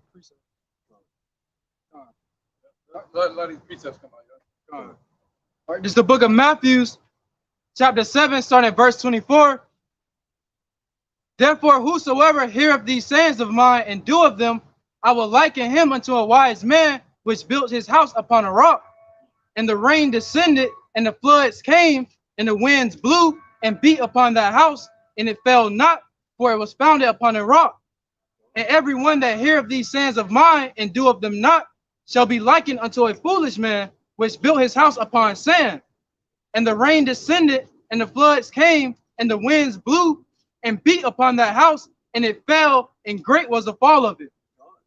Hey, and that's what we're witnessing right now, man. The Lord Yahweh Shem Yahweh is showing those houses that have been built on that solid foundation are the ones that has been built on that unsolid foundation, man. You know, hey, and with that being said, when that storm come, when that flood come, when that strong wind come, all right, hey, we're gonna see, all right, who the Lord Yahweh Shem Yahweh has chosen, man. That house that's gonna be set on that firm foundation, which is the Lord Yahweh Shem Yahweh. You know, all right. So with that being said, I can tell you right now, shit. Hey, all this is built on sand, man, and it's not gonna stand up in that day. All right, you know. Hey, for one, you don't have the foundation. All right, when it's talking about, hey, a lot of them don't even have the foundation of the Lord Yahweh Shai, man, which is what it's supposed to be built upon, man, which is that rock. All right. So therefore, if that foundation is not built upon that rock, shit, you already know it's not gonna stand. IUIC, go ahead and exit out, man. You know. And that's funny because the Lord's got a real nice sense of humor. Like a month ago, I did a lesson that's actually happened for real in South Florida. Some of these homes that are on the beach are really like storms are coming by and sweeping these, and these homes are going like $1 million homes are being washed out to sea. You know? Who lives on the beach 10 times out of 10? All right, the cars are. You know? Yeah. The book of Matthew, chapter 6 and verse 25. Therefore I say unto you, take no thought for your life, what ye shall eat, or what ye shall drink, nor yet for your body, what ye shall put on. Is not the life more than meat, and the body than raiment? Behold, the fowls of the air, for they sow not, neither do they reap, nor gather into barns. Yet your heavenly Father feedeth them. Are ye not much better than they? You know, so that's the faith that you got to have into Yahweh Shem Yahweh Shai. The faith of the size of a mustard seed, that little bit of faith towards Yahweh Shem Yahushua, that he's going to be able to give you what's sufficient, what's suffice in that day. All right, that's why we take it day to day. As Paul said, he died daily. All right, so we got to take our spoiling cheerfully, all right, and our daily bread thankfully and cheerfully as well, man. And we take it day by day. You know, until the Lord, hey, take this place and this system out. And also, if I may add on too, speaking with a family member the other day, man. Oh, they were speaking on, oh man, hey, what y'all gonna do when all hell break loose, man? We hit Jacob's trouble, all right. Y'all need to start piling on food, you know. Hey, shit, hey, what is that gonna do, man? You know, hey, we can get a few non-perishable, but hey, at the end of the day, you won't want to stockpile up on shit, man. You know, that's the what Esau doing. Hey, man. Hey, what is called doomsday preppers, man. Shit, your ass gonna be the one that's prepping for doomsday for anybody else, man. Why? Because they see you getting all this shit. They coming there to get it, come shopping for you. Now you done advertise that your ass to new Walmart, man. You know, because like scripture say, what it is, 2nd Ezra chapter 16, verse 19. All right, hey, that I shall be a pit. That I should be have no pity upon our neighbor. 2nd Ezra chapter 16, verse 19. 15, verse 19. It says, a man shall have no pity upon his neighbor, but shall destroy their houses with the sword and spoil their goods because of the lack of bread and of great tribulation. No pity upon his neighbor, man. Hey, shit, I don't give a damn how long you knew Lil Jody. Hey, 15 years, shit, all that's going out the window, man. Why? Because it's going to be a dog eat dog in that time. Why? Because, shit, I can't feed my son no Cheerios. So, shit, I'm coming here to get yours because I see you stock out on 2,000 boxes of cereal, man. But the hope and faith of Israel, the so-called Negroes, Latinos, Native Americans, what happened when we got out of Egypt? Most High made manna rain down from the heavens so we can be fed. Man. And what you want to be stockpiling up on this faith, man. Why? Because shit, that's what's going to get us out of here, man. Like the scripture that the brother just brought up, man. Don't think about what you're going to eat or what you're going to drink. All right. Why? What you're going to wear? Why? Because this is shit that the Gentiles worry about, man. All right. Why? The Lord Yahweh Shem Yahushua know that we need these things. All right. You know that we need these things in everyday life. So therefore, he's going to provide them for us, man. Shit. Hey, you know that the grass need dew in the morning. All right. Before the rain was coming. All right. Hey, the grass needed that dew in the morning. So therefore, the Lord provided. What more for his servants, man? You know why? Because we know, hey, shit, a car need gas and oil in order to run. Shit, what more for us, man? Our bodies need these everyday essentials, you know. 2nd Ezra 16 and 56. In his word were the stars made. You got star dust too. Gold. And he knoweth the number of them. So he know the number of his elect as well. He searcheth the deep and the treasures thereof. All right, just like when Yahushua was on the earth. I think who was that? He told him to go fetch a fish and pull a coin out of his mouth. You know what I mean? He searcheth the deep and the treasures thereof. He have measured the sea and what it containeth, man. So the Lord knows where all the treasures on the earth is at, how to feed us, take care of us. He knows where there's waters and rocks, wells of water up under certain stones. You know? So the Lord knows how to take care of us. The Lord can send animals to us to feed us like Elijah. Hey, So where's paper money involved in that? And by you tripping and worried about what you're going to eat and what you're going to drink, shit, that shows a lack of faith, man. Like scripture say, hey, ye generation of little faith, man. You have no faith, man. You microwave people. You want everything right then and there, man. You have no faith. You have no patience. All right. Not to the people watching, but to the ones that ain't listening out there. Right. Go ahead. All right, this is the book of Romans, chapter 8. I'm going to start at verse 24.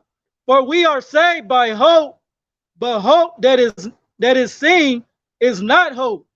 For what a man seeth, why doeth he yet hope for? And that's a question mark. Right. And I just brought that out to back up the brother Con, man.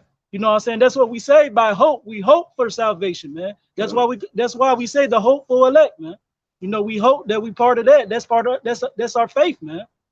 All right, verse 25. Yep, and we're moving in the faith of Abraham. Looking for a land and a kingdom that we don't see. You know? Verse 25.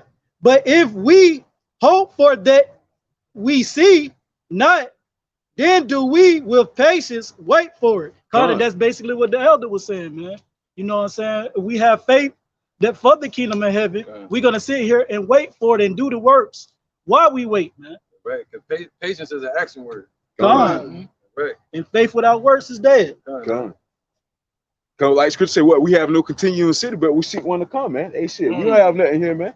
You got it, bro. This is a book of 2nd Esdras, chapter 16 and verse 22.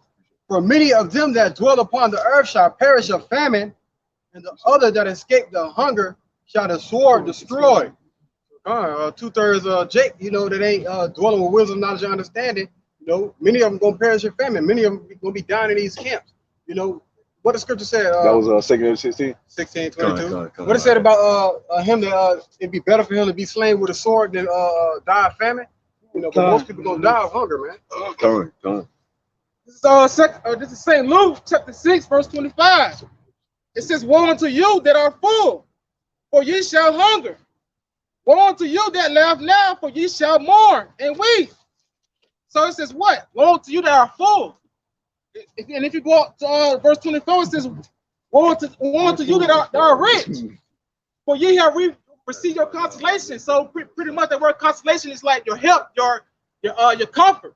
You know what I'm saying? So the people that's rich in this world, yeah, you ought to receive your reward, pretty much. You know. So when that time do come, when shit hits the fan, all right, when all hell breaks loose, it says what? It says woe unto you, because it says what? You shall be hungry. You know. They full, they ass busting open, man, and that's why you get Revelation 12 and 12. Why? Because they know they got a short time, so they coming down with great wrath, man. Shit, they didn't pretty much did all they can do, so they coming down with new bullshit now, man. You know, with those draconian measures, man. You know, hey, so with that being said, they doing the most for the least, you know. All right. The 2nd Ezra, chapter 16, verse 13. For strong is his right hand that bendeth the bow. Because like the brother brought out earlier, man, hey, the Lord Yahweh Bashim Yahweh is showing, hey, what house you built that foundation on, man. So with that being said, hey, all the different prophecies that we see coming to pass, man, hey, it's testing the strength of your foundation, you know. His arrows that he shooteth are sharp, and shall not miss when they begin to be shot into the ends of the world. All right. Why? Because right now, hey, the scripture say the second war passed, behold, the third war coming quickly. All right. And what we're hearing the escalation of World War III, man. All right. Because why? Because those arrows are going to be shot from one end of the earth to the other, man. Not meaning that the earth is flat, but one from one hemisphere to the other, you know.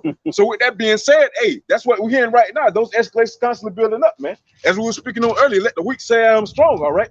They built those World War III escalations constantly building up, man. All right. You just had Russia the other day say, hey, if America provide aid to Ukraine, shit, they have a price to pay, you know. Shit, a fiery price at that, you know. Now America's sending that aid over. Gone, man. They got all kind of rockets and missiles they sending over. Gone. Tanks and shit. Yeah, I think it's this week. Gone. Hey, and what is going to be a beautiful sight to see this week, man. All right, you keep going, but Verse 14. Behold, the plagues are sent, and they shall not return again until they come upon the earth. Gone, man. So, hey, the Lord Yahweh Bashim Yahweh, his word shall not return unto him void, man. So, with that being said, hey, everything that the Lord Yahweh Bashim Yahweh have commanded is going to come to pass, whether you believe it or not, man. No ifs and buts about it, man. World War III, the famine, all right? 2/3 of our people being cut off and die, according to Zechariah 13 and 8, all right? Hey, 2/3 of people, hey, our people not coming together, all right? Hey, everybody, well, actually, hey, all of Israel is going to be saved, man. But, hey, 2/3 of it is going to have to know it after death by pain, all right? So, hey, hard ass, a hard head make a burnt ass, man. You know, hey, just like a child, man. Hey, if you don't get it now, your ass gonna get it later, man. You're gonna get an ass whooping, you're gonna understand why you got that ass whooping, and you're not gonna do it again. Why? Because you got that ass whooping, man. Right. Somebody grab Isaiah 32 real quick. 2. This is Isaiah 32, verse 2. And a man shall be as a hiding place from the wind, in a covert from the tempest, as rivers of water in a dry place, as the shadow of a great rock in a weary land. Come on, man. Hey, a man is going to be a hiding place from the wind, man, in that time, man. Hey, Con, like scripture say, hey, in that day, 7 women shall take hold of one man, man. All right, why? Because it's going to be complete chaos, all right? You can see that shit going on right now. Why? Because it's damn near, hey, you need about 4 people to take hold of one household, man, to take care of it, man. You know, so with that being said, hey, matter of fact, you can start that over again, Babakasha. This is Isaiah chapter 32, verse 2. Because a righteous man is going to be like a brook in the desert, man. You know how you see you in the desert walking, all right, or as they portrayed, hey, you know, hey, you out there on your last leg, man. Then you see a brook of water. It's actually a mirage, but hey, we're not going to be a mirage in that day, man. It's going to be the real deal, all right? Why? Why? Because the Lord Yahweh Bashim Yahushua is not going to pump fake with his men that are chosen, all right, in that time, you know. All right, he's gonna let that be known. All right, it's not gonna be nothing fake. All right, oh, it's gonna be the real deal. Hey, nah, that's what you need right there, man. Hey, all right, keep going, Babakasha. And a man shall be as a hiding place from the wind. That wind representing destruction, man. In the covert from the tempest, as rivers. And that also goes into martial law and all of that with the wind. It can because he said the wind every's gonna blow against the house. Gone. And that house not gonna fall. Gone. See that? And then the tempest also represents the missiles. Gone. Hey, and also too, hey, because look, hey, when the enemy shall come rushing in like a flood, hey, that's when the Lord Yahweh Bashim Yahushua, hey, is going to lift up that standard, you know, and he's going to reveal who his chosen are, man. Right. So, hey, just keep the faith, man. Stay strong. Gone. And that's going to also, hey, that's going to play effect. Hey, those men, all right, being a hiding place from the wind, all right. That's how they're going to be a hiding place from the wind. Why? Because we're going to Yahweh rocks out. We're going to be one of the chosen of the Lord Yahweh Bashim Yahushua in that time for that standard to be lifted, you know. Right. In Psalms 91. He said, "Those that abide under the shadow of the Almighty." God. We're gonna run under this to abide under the protection of the Lord. God. All right, go ahead, keep going up. In the covert from the tempest, as rivers of water in a dry place. What's that? A famine of the word. God. All right, so they're gonna be running all to and fro, looking for the men of the Lord, trying to get some water. You know, trying to quench their thirst and get answers. Right. Remember Lot's wife. Remember Lot's wife. She turned into a grain of salt, being dehydrated, not filled with the water. They're gonna be salty. God. Right. Literally, man. Oh, go ahead. Yeah, I know you're going to. Come, this is Amos chapter 8, verse 11. It says, "Behold, the days come, saith the Lord, Yahweh Bashim Yahushua, that I will send a famine in the land, not a famine of bread, nor a thirst for water, but of hearing the word of the Lord. And they shall wander from sea to sea, and from the north even to the east, they shall run to and fro to seek the word of the Lord, Yahweh Bashim Yahushua, and shall not find it." All right. Just like the elder said, man, hey, we're gonna be that what it say, like what it said in the desert, rivers of water in the dry place. Come on, the rivers of water in the dry place, man. Why are they gonna run from sea to sea? All right, trying to seek that knowledge and wisdom, man, but they're not gonna be able to find it, man. But yet when they come across the men of the Lord, hey, it's gonna be like a brook of water, man, in the desert, man, you know. This is Psalms 107 and 33. He turned the rivers into wilderness and the water springs into dry ground.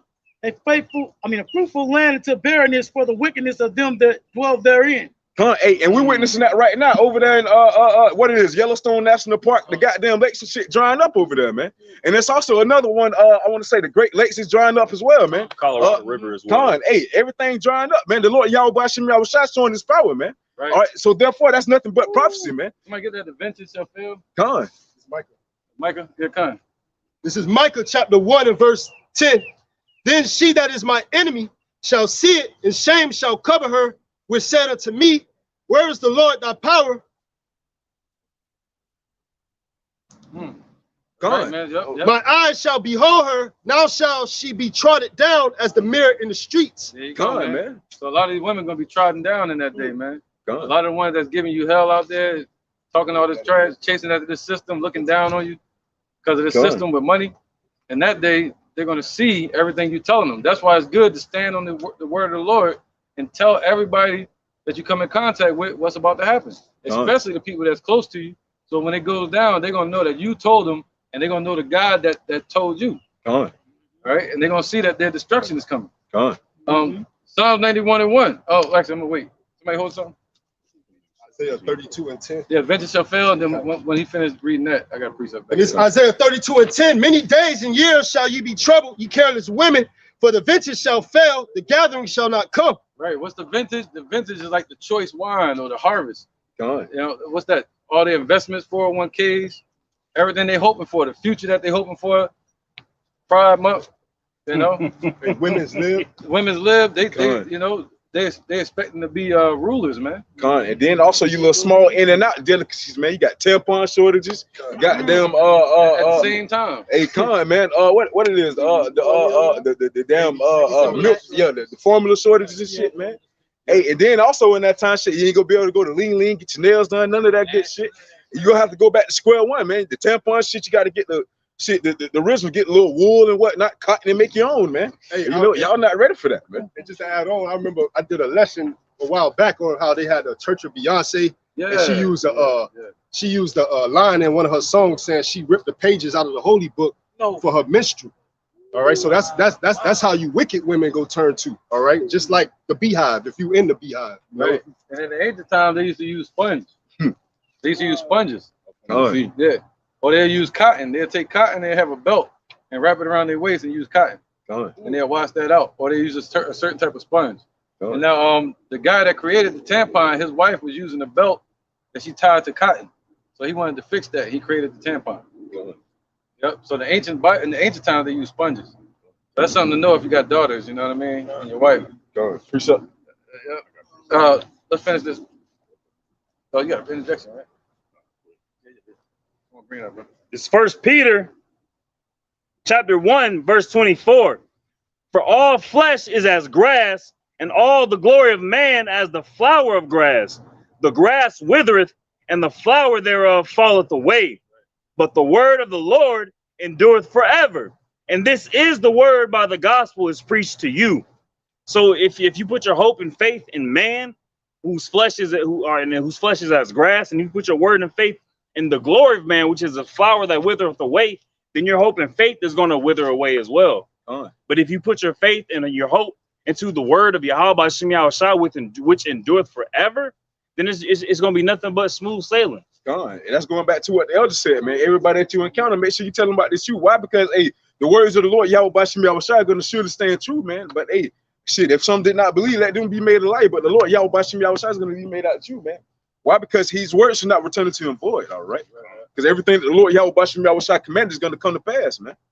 You know? The Isaiah 32 still. And this Isaiah back in Isaiah 32 and 11, tremble ye women that are at ease, be troubled, ye careless ones, strip ye and make ye bare, and gird sackcloth upon your loins. Man, that's also too like, hey, I did a video too, man. Hey, you different women, all right, with the women's L, all right, and shit, y'all in the military right now.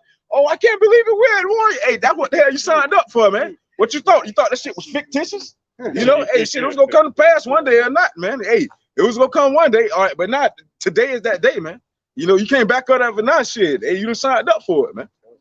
And it says gird yourself in sackcloth, meaning you're gonna have to humble down, which a lot of our women ain't gonna want to do. They're not humble, all right. They're boastful and proud, just like the elder was speaking on with the whole minstrel thing. When that day and time come, you're gonna have to not take that pride out of the way, man, for you to be able to take a sponge and do what you got to do. Right. Right. Yep. Right there. Go fix in the back. Go fix yourself. The easy way out is, I'm gonna go down and take this device, so I'm gonna go down and be a part of Egypt, so I can go and freely. It can be easy, man. Yeah, they might have an electronic version where it take away the minstrel. Right. Oh, they do mess them up. Keep the spirit going, yeah. Second Ezra chapter 16 in verse 33. The virgin shall mourn having no bridegrooms. The women shall mourn having no husband. Their daughters shall mourn having no helpers. In the war shall the bridegrooms be destroyed, and their husbands shall perish of famine. Come on, man. It's gonna be mass deaths, man. Shit, everybody's gonna be cast out as dung, you know. Hey, shit, it's prophesied for 2/3 of our people to cut off and die within these times to take the trouble, man. That's specifically on the women, all right, because they're without a man, all right, they're without a covering. What it said, in the war shall the husbands be destroyed. So these men gonna be out here getting drafted. You know what I'm saying? And where that's gonna bring you right back to us, man. You know, that's 7 women taking hold of 1 man, man. Why? Because theirs got killed out in war, all right. So therefore, shit, they're gonna need that righteous covering, man. You know, and the Lord Yahweh Shem Yahushua is gonna have us illuminated in that day, all right, where they can see they're gonna get that help from, you know. Right, yeah, you got the police department, Coast Guard, you know, A lot of brothers gonna have those jobs, man. They're gonna get slaughtered in those jobs. Gone. Hey, yeah, cause hey, shit, they think that's the way, man. Hey, shit, that's what they give our people. All right, hey, shit, hey, either go to the military to be something, or shit, either go to jail or be nothing, man. You know, hey, shit, them be the two main choices. You gonna go serve in the damn military, shit, where the country don't even fucking uplift us now. Y'all still pleading that Black Lives Matter, but y'all want to go serve the country, man. You know, makes no sense. All right. This is Isaiah 32:12. They shall lament for the teats, for the pleasant fields, for the fruitful vine. Right, the Lord gonna make them cry over it. They're gonna be crying over the old norm that America used to be. God. You know, they're gonna see their dreams slipping out of their damn hands, man. God. And us slipping into their hands. God. The dream's gonna be gone. I'm standing right there in the hand like this. You got me though, baby. Right, brother. Verse 13, upon the land of my people shall come up thorns and briars, yea, upon all the houses of joy in the joyous city, because the places shall be forsaken. The multitude of the city shall be left. The forts and towers shall be for dens forever. Right, that already happened to our people, but that's gonna happen over here to Babylon again as well. And that's really gonna fall on 2/3 of our people. A joy of wild asses, a pasture of flocks, until the spirit be powered upon us from on high, and the wilderness be a fruitful field, and the fruitful field be counted for a fortress. Forest. That's right. All right, go ahead. Then judgment. No, he got that. All right, this is Ezekiel chapter 5, verse 15. It says, so it shall be a reproach and a taunt and an instrument and an astonishment unto the nations that are round about thee, when I shall execute judgments in thee in anger and in fury and in furious rebuke. Right, and also there's a scripture in Deuteronomy where the Lord sent hornets to run out them damn Africans. You know, so imagine what the Lord can do for you in these times, man. God. You know, God. He said the nations that you don't defeat, he said, I'm gonna send hornets after the rest of them. God. To run them out of the land. So imagine what's gonna happen real soon. Go ahead. It says, I, the Lord, have spoken it. When I shall send upon them the evil arrows of famine, which shall be for their destruction. So you see famine, lack of food, just know that it's for the destruction of the people. It's for the destruction of 2/3 in these heathens, man. All right. And that's the work of the Lord Yahweh Bashim Yahushua, man. Right. Part of the judgment, man. God. People like it's gonna get better. No, it's judgment coming from the Lord. Right. These are sent for scourges of amendment. Right. It says, in which I was sent to destroy you, and I will increase the famine upon you, and will break your staff of bread. Right. So it started off small. Now the Lord gonna increase it. God. You know. And also the scripture says a curse upon, there's a drought upon the waters. God. You know? What it was, that was 3,000 cattle that the Lord Yahweh Bashim Yahushua had slayed, man. You know, so with that being said, hey, shit. 10,000. 10,000. Excuse me, shit. I was 7,000 short. Hey, Con, man. So with that being said, hey, man, the Lord Yahweh Bashim Yahushua not messing around, man. You know, hey, there go your steak prices going up right there, man. Shit, hey, matter of fact, they were just speaking on that, man. Your steak, your pork, your fish, your chicken, all that's going up, you know. And with that being said, and that just happened, hey, it's going to skyrocket, man. You know. This is a book of. Just on the point the brother was just making. I seen a brother on Instagram the other day. He was in, I think, Walmart, and he had posted. He was like a pack of crab legs, almost $100. I don't know who it was, but you know, Jake love they abominable food. So right. That's why the damn water's so dirty. Hey, real quick interjection. All right, dealing with the seafood. This is Zephaniah 1:10. And it shall come to pass in that day, saith Yahweh, that there shall be a noise of a cry from the fish gate, and a howling from the second, and a great crashing from the hills. All right. So he said, what? The fish gate. That's where we used to buy and sell fish. There was a famine that was sent upon our people, just like it's going to be a famine today. And there's going to be a cry at the borders, man, for the seafood that they get. So there's a curse upon the waters, a curse upon the beasts, the cattle, and a curse upon the damn shores. 2 Kings 6:25. Right. And a crash in the hills. What's that? Crash in the market. Jeremiah chapter 11, verse 22. Therefore says the Lord Yahweh of hosts, behold, I will punish them. The young men shall die by the sword. Their sons and their daughters shall die by famine. Man. Hey, that's what we about to start witnesses, man. Hey, their sons shall die by the sword, and their sons and their daughters shall die by the famine, man. You know, hey, shit. You can see them, police constantly killing our people out in the streets, man. Trayvon Martin, what's his name? Hey, George Floyd, so forth and so forth, man. We can keep going for days, man. You know, Tamir Rice, so forth and so forth, man. Hey, yeah, but hey, what we finna start witnessing, our people dying of the famine, man, with a stomach touching their goddamn back, you know. All right, Con. 2 Kings 6 and 5. 25, Con. Hey, so what the brother say? Hey, he was down there paying $100 for some crab legs, right? Hey, Con, man, it's finna be like that. It's finna be even worse, man. Con, you can bring it up, but Bakasha. 2 Kings chapter 6, verse 25.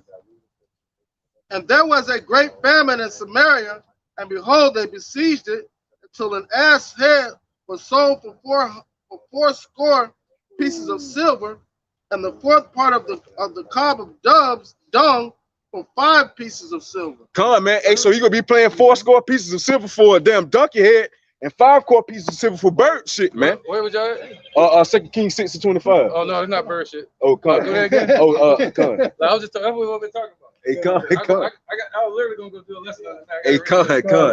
But we're bringing it out again. All right. It's 2 Kings 6 and 25.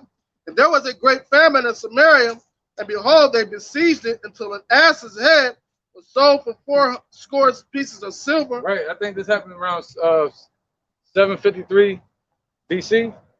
And who was that? That was Ben-Hadad II of Syria. And he was going up against King Ahab over Samaria. All right. And then when he came up against us, so hard that against our people and against our kingdom, that it was a famine, man. And that's what you call what? Hyperinflation.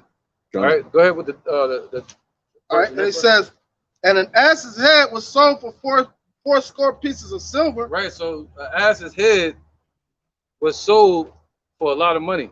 All right. And that was like a low condition of our people to start eating the donkey's head. You know, that was abomination to us.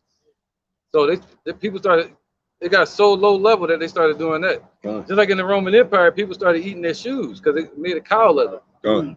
Right? And they ate all the leaves off the trees. Because that's called a siege. And that's what these nations are doing to America. It says Europe going to eat the flesh of this place. And it consume all the riches and the culture of this place, man. All right?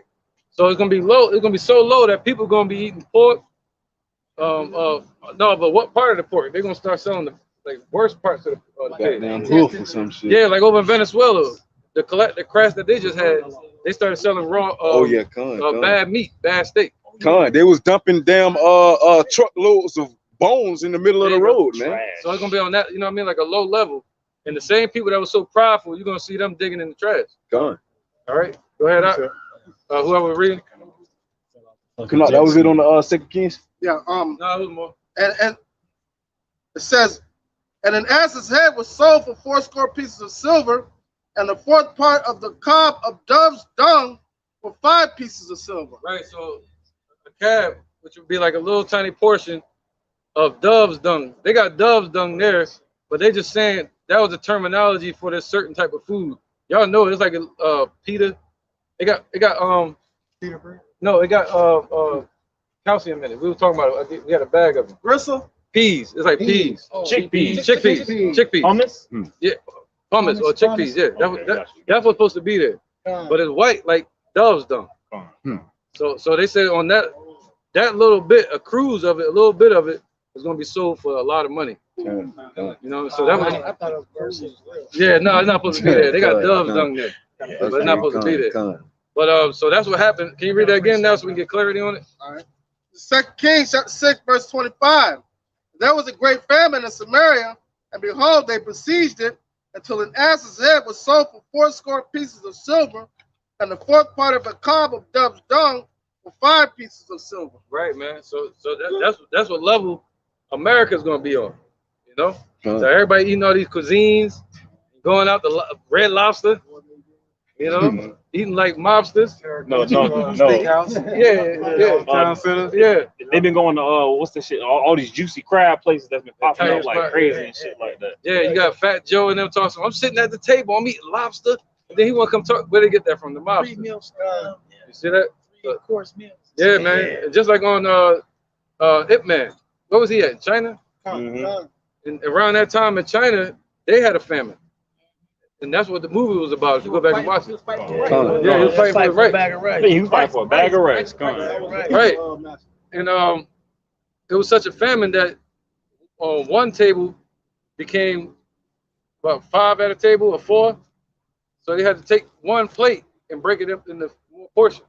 You know what I mean? So that's what that scripture's talking about, man. It's gonna get that bad out here. It's the book of Isaiah. Then you got then that's when cannibalism gonna kick in. Read a little bit more on that. My bad, brother. Keep reading on that. See, this scripture right here in 2 Kings shows you the results and the outcome of a famine. It's gonna turn into cannibalism. Go ahead, Doc. Go on. 2 Kings chapter 6.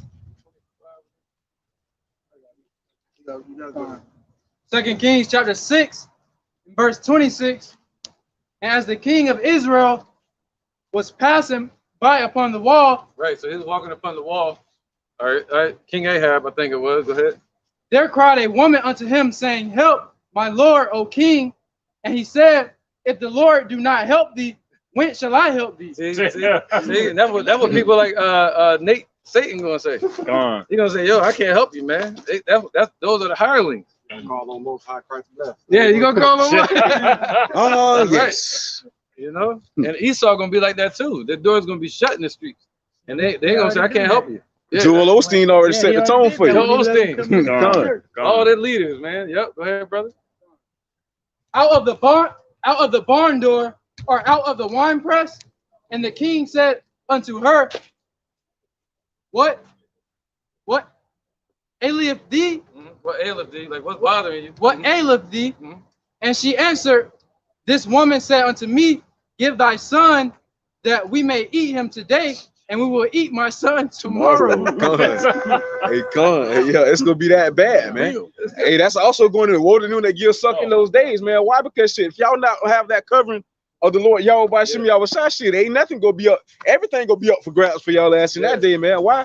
Because y'all not gonna have that proper guide in order to tell y'all what to and not to eat in that time. So imagine being around these women. Imagine being around these women that like all these this fine dining. You know, you sit there and be pigging out at the table. No, you ain't gonna really. But so imagine you got a woman with you that love all this fine dining. You gotta be careful of that. Right? Because they all they care about is eating. As soon as you get with her, you gonna take me out to eat. So in that day, all they're gonna be thinking about is eating, especially these obese women. Yeah, man, you got to fight. You got to fight her and them parasites that's inside of her. Yeah, because ultimately that's what will lead a person into cannibalism. Hey, Yeah, try to keep it down, your body parasites. eating at itself. All right. So the parasites of you being empty or without food, all right, you begin to get what? The worms, worms, right. And your body eat at itself. Yeah, they're gonna start going crazy, man. Gone. They're gonna looking at you like they're Scrooge McDuck and you a piece of gold. Precept. Sorry, bro. In the book of Isaiah, chapter 65 and verse 13. Therefore, thus saith the Lord Yahweh, Behold, my servant shall eat, but ye shall be hungry. Behold, my servant shall drink. Verse 12. Isaiah chapter 65, verse 12. Come on, man, because we've been giving y'all the warning before the destruction, man. That's why the Lord Yahweh by Shem Yahweh shall set it up like that, man. Once again, he's revealing those houses that have been built on that solid foundation, the ones that haven't, you know. Verse 12. Therefore will I number you to the sword, and ye shall all bow down to the slaughter. Because when I called, ye did not answer. When I spake, ye did not hear, but did evil before mine eyes, and did choose that with it wherein I delighted not. Come on, man. So you chose wherein the Lord delighted not. So you constantly built on that unsolid foundation, man. So therefore, when that flood comes, when that destructive wind comes, shit, he gonna allow that house, that foundation to be blown away, man. All right, but for those that built that house on that solid foundation, guess what, man? Guess what's gonna happen? Guess what he's gonna do for us? All right. Verse 13. Therefore, thus saith the Lord Yahweh, Behold, my servant shall eat, but ye shall be hungry. Behold, my servant shall drink, but ye shall be thirsty. Behold, my servant shall rejoice, but ye shall be ashamed. Con. You got to go ahead. Behold, my servant shall sing for joy of heart, but ye shall cry for sorrow of heart, and shall howl for vexation of spirit.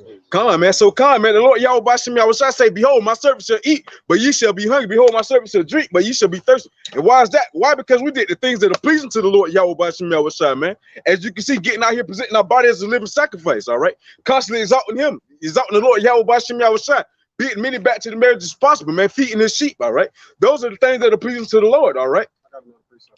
Gone, all right. So therefore, if you're not doing that, man, and he's gonna number you to the sword. Why? Because if you're not gathering with him, you're scattering abroad, man. So therefore, if you're not with him, you're in the way, and your ass in the way, you got to get your ass ran over, man. You know. So come, man. In that time, man, shit. Hey, y'all gonna have for vexation of spirit. We're gonna sing out for joy of heart. Why? Because hey, this is nothing but joy. Why? Because the Lord Yahweh Bashim Yahweh Shai told us about these things before they came to pass, man. So with that being said, hey, shit, it's more faith, all right, to us, more fuel to the fight to keep us going, man. You know. 2nd Ezra chapter 15 and verse 57.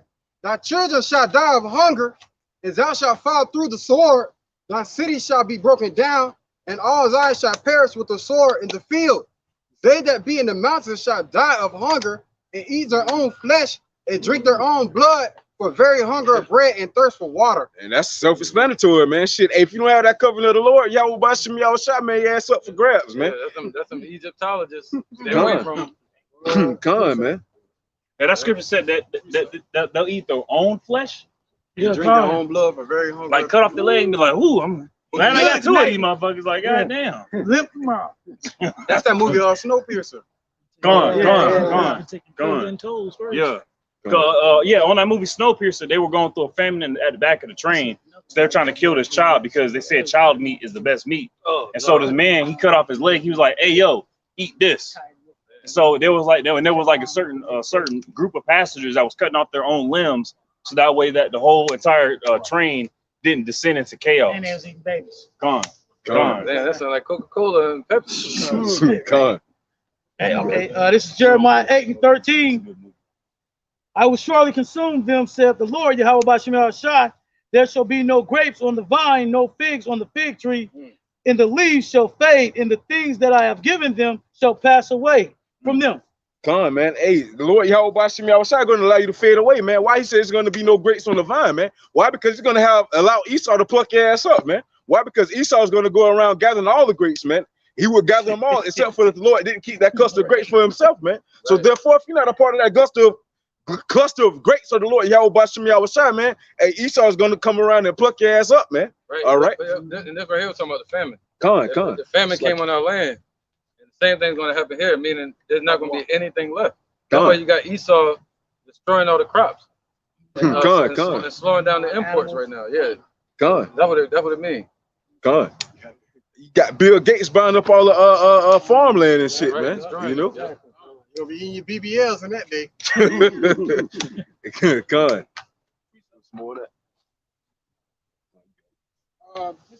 Back at Ezekiel 5 and 12, it says a third part of these shall die. Speaking to the 2/3 of our people, it says a third part of these shall die with pestilence, and with famine shall they be consumed in the midst of thee. It says, and a third part shall fall by the sword. So that sword is going to be heavy upon our people, man. Hey, and it's going to also be a sedition of men. It's going to be an insurrection of people, you know, uproar. It's going to be plenty of uproars going on in that time, man. Yeah, it's going back to that Zechariah 13 and 8, man. 2/3 of our people going to be cut off and die, man. You know? Jeremiah chapter 9, verse 23. Thus saith the Lord, Yahweh Bashim Yahweh Shai, let not the wise man glory in his wisdom, neither let the mighty man glory in his might. Let not the rich man glory in his riches, but let him that glorieth glory in this, that he understandeth and knoweth me, that I am Yahweh Bashim Yahweh Shai, which exercise loving kindness, judgment, and righteousness in the earth, For in these things I delight, saith the Lord. God damn, IUIC, don't glory in your might, don't glory in your wisdom, glory in your power, and glory in your strength, man. But glory in this, that you know the Lord Yahweh Bashim Yahushua, man, that you're able to understand the truth, man. So with that being said, his name is given, all right? Therefore, hey, his servants know him, all right? How else would we obtain salvation? Or else, who would we be repenting to, man? Shit, you know, hey, therefore he has to have a name, you know? All right? You had something you had wanted to say on this? Precept. This is the book of 2nd Ezra, chapter 16 and verse 38. As when a woman with child in the 9th month bringeth forth her son, within 2 or 3 hours of her birth, great pains compass her womb, which pains, when the child cometh forth, they slack not a moment. Even so shall not the plagues be slack to come upon the earth, and the world shall mourn, and sorrow shall come upon it on every side. Hey, Con, and that's what we're witnessing right now, man. Hey, shit, we're getting in.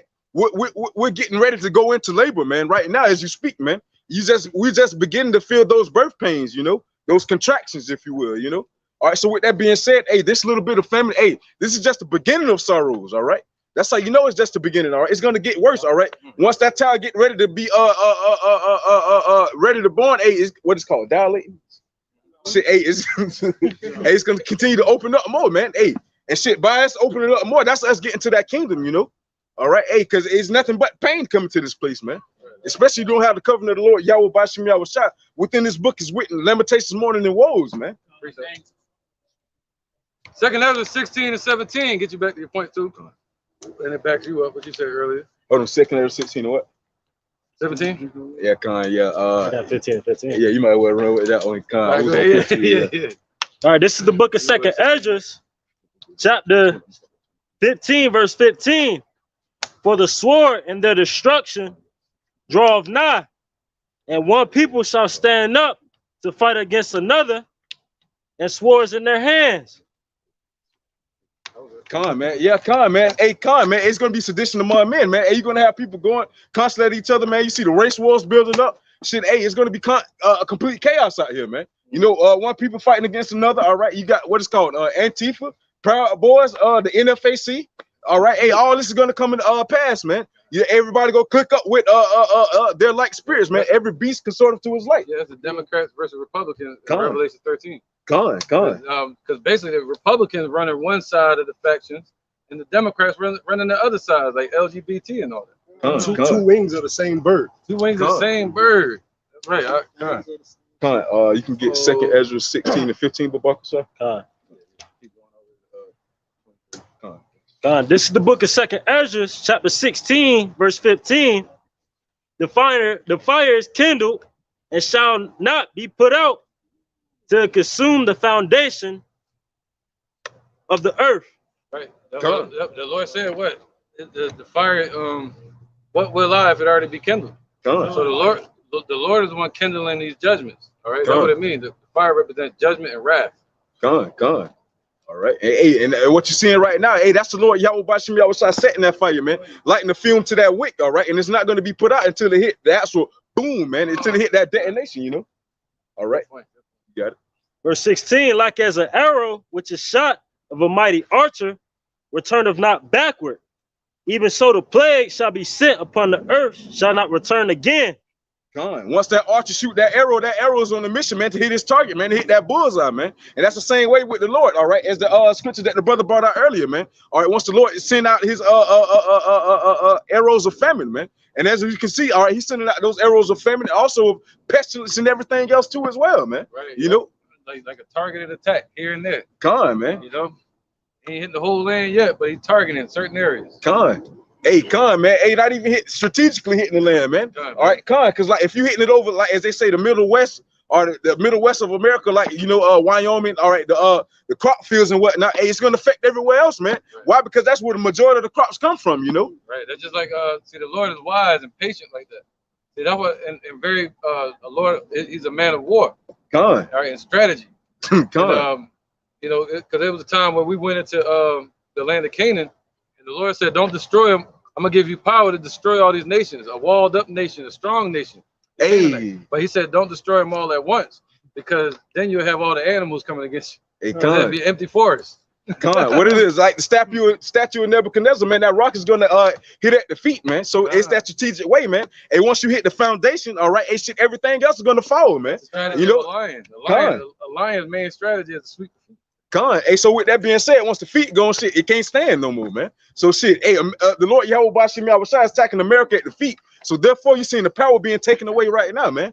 You know, hey, also that's what Dr. Strange too about American power being taken away. Khan, you keep going for Bakasha.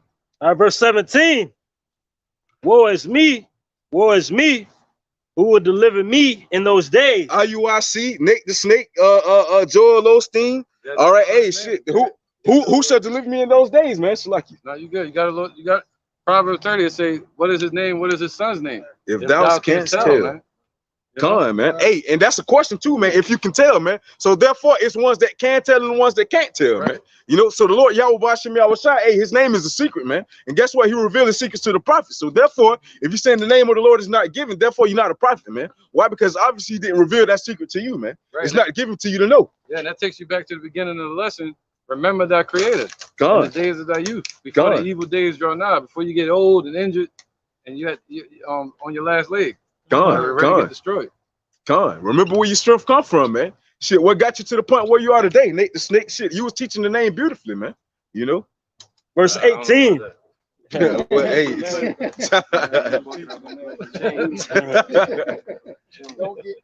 Verse 18. The beginning of sorrows and great mournings, the beginning of famine and great death. That's those birth pains, man. It's just the beginning, man. The beginning of sorrows and great mournings, the beginning of death, man. All right, keep going, Bucket. The beginning of wars and the powers shall stand in fear. Fear, man. Hey, man. The beginning of wars, hey, the power's gonna stand in fear, man. And that's what you're seeing right now. Why? Because, hey, you just who that was, the queen over there, quote unquote queen. Shit, you had a chariot flying over her little parade, man. Hey, shit, hey, it's literally about to rain on her parade, man. You know. All right, the Lord Yahweh Bashim Yahushua is about to come through and crash that parade, man.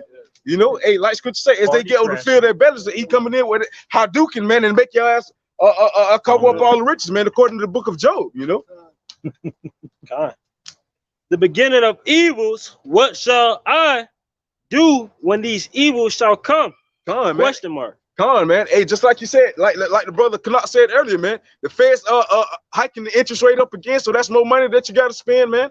All right, hey, shit, so that's food prices getting higher, gas prices getting higher, so forth and so forth. Your everyday essentials, man. Shit, hey. Shit, gas gonna be goddamn $30 a gallon in a minute. Shit, you know. Have Jake probably at the gas station fighting over the gas pump. Hey, that's coming Jake too, man. To fight over Slocky. Jake like to fight over TVs and clothes and stuff. Chicken sandwiches. Black Friday. Hey, chicken sandwiches, like the brother Khan said. Hey, and that's without them being on the shortage, man. So therefore, when the food is actually on the shortage, shit, what more are people gonna do then, man? Hey, shit, hey, it's Khan, man. You know. Khan, verse 19. Behold, famine and plague, tribulation and anguish are sent as scourges for amendment. Come on, man. And this is just the beginning of it, man. But you don't see our people, all these heathen nations, all right, trying to turn back, all right, just trying to get right, point blank, period. A sense of oh, man, something's wrong. They don't have that, man. Shit, they just, oh, shit, hey, damn, shit getting higher down. We got to make more money, man. Hey, that's being blinded by the God of this world, man. Hey, nah, man, something ain't right. Nah, hey, the Lord Yahweh Bashim Yahushua trying to speak to you, man. You know, hey, your everyday life is changing, you know, but yet y'all don't want to take heed to it, you know. That's that frog in the pot syndrome, all right? They cut it down low, all right, set you in the pot, you sitting there cool, calm, and collected, but gradually turning the heat up so you can constantly stay there, man. But hey, shit, once that heat turned up in you can't jump nowhere then, man. Why? Because you're mentally stuck, all right?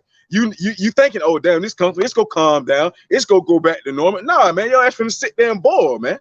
You know. Verse 20. But for all these things they shall not turn from their wickedness, nor be always mindful of the scourges. They're not going to turn from their wickedness, man. They're going to continue to indulge in their wickedness. Why?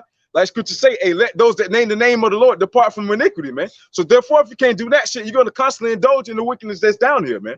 Why? Because you don't have no sense of hope. You don't have that righteous light for you to look at to turn back, man. You know. You got it. All right, this is the book of Sirach, chapter 21 and verse 10. The way of sinners is made plain with stones, but at the end thereof is the pit of hell.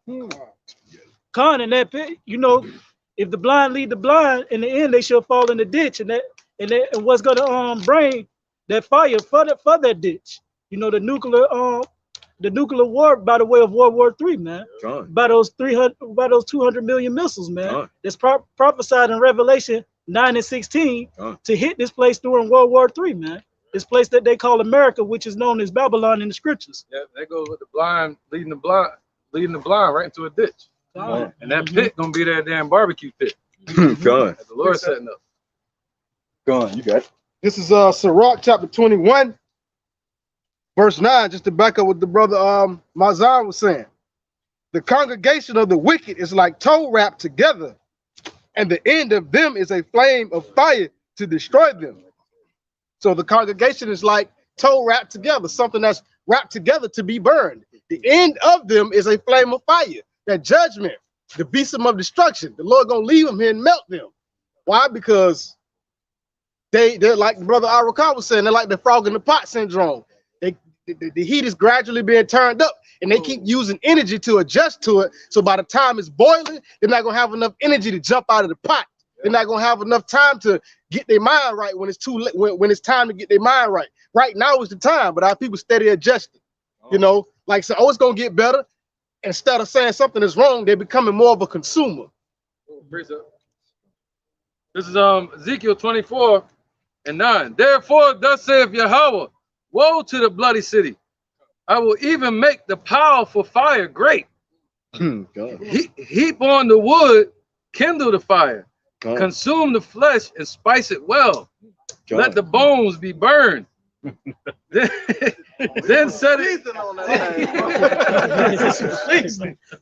Sound like a chef. Then set it empty upon the coals thereof, that the brass of it may be hot, and may, as we call it America, the melting pot, and may burn, and that the filthiness of it may be molten in it, like the brother the car just said. They're gonna melt them there. That the scum of it may be consumed, man. All right.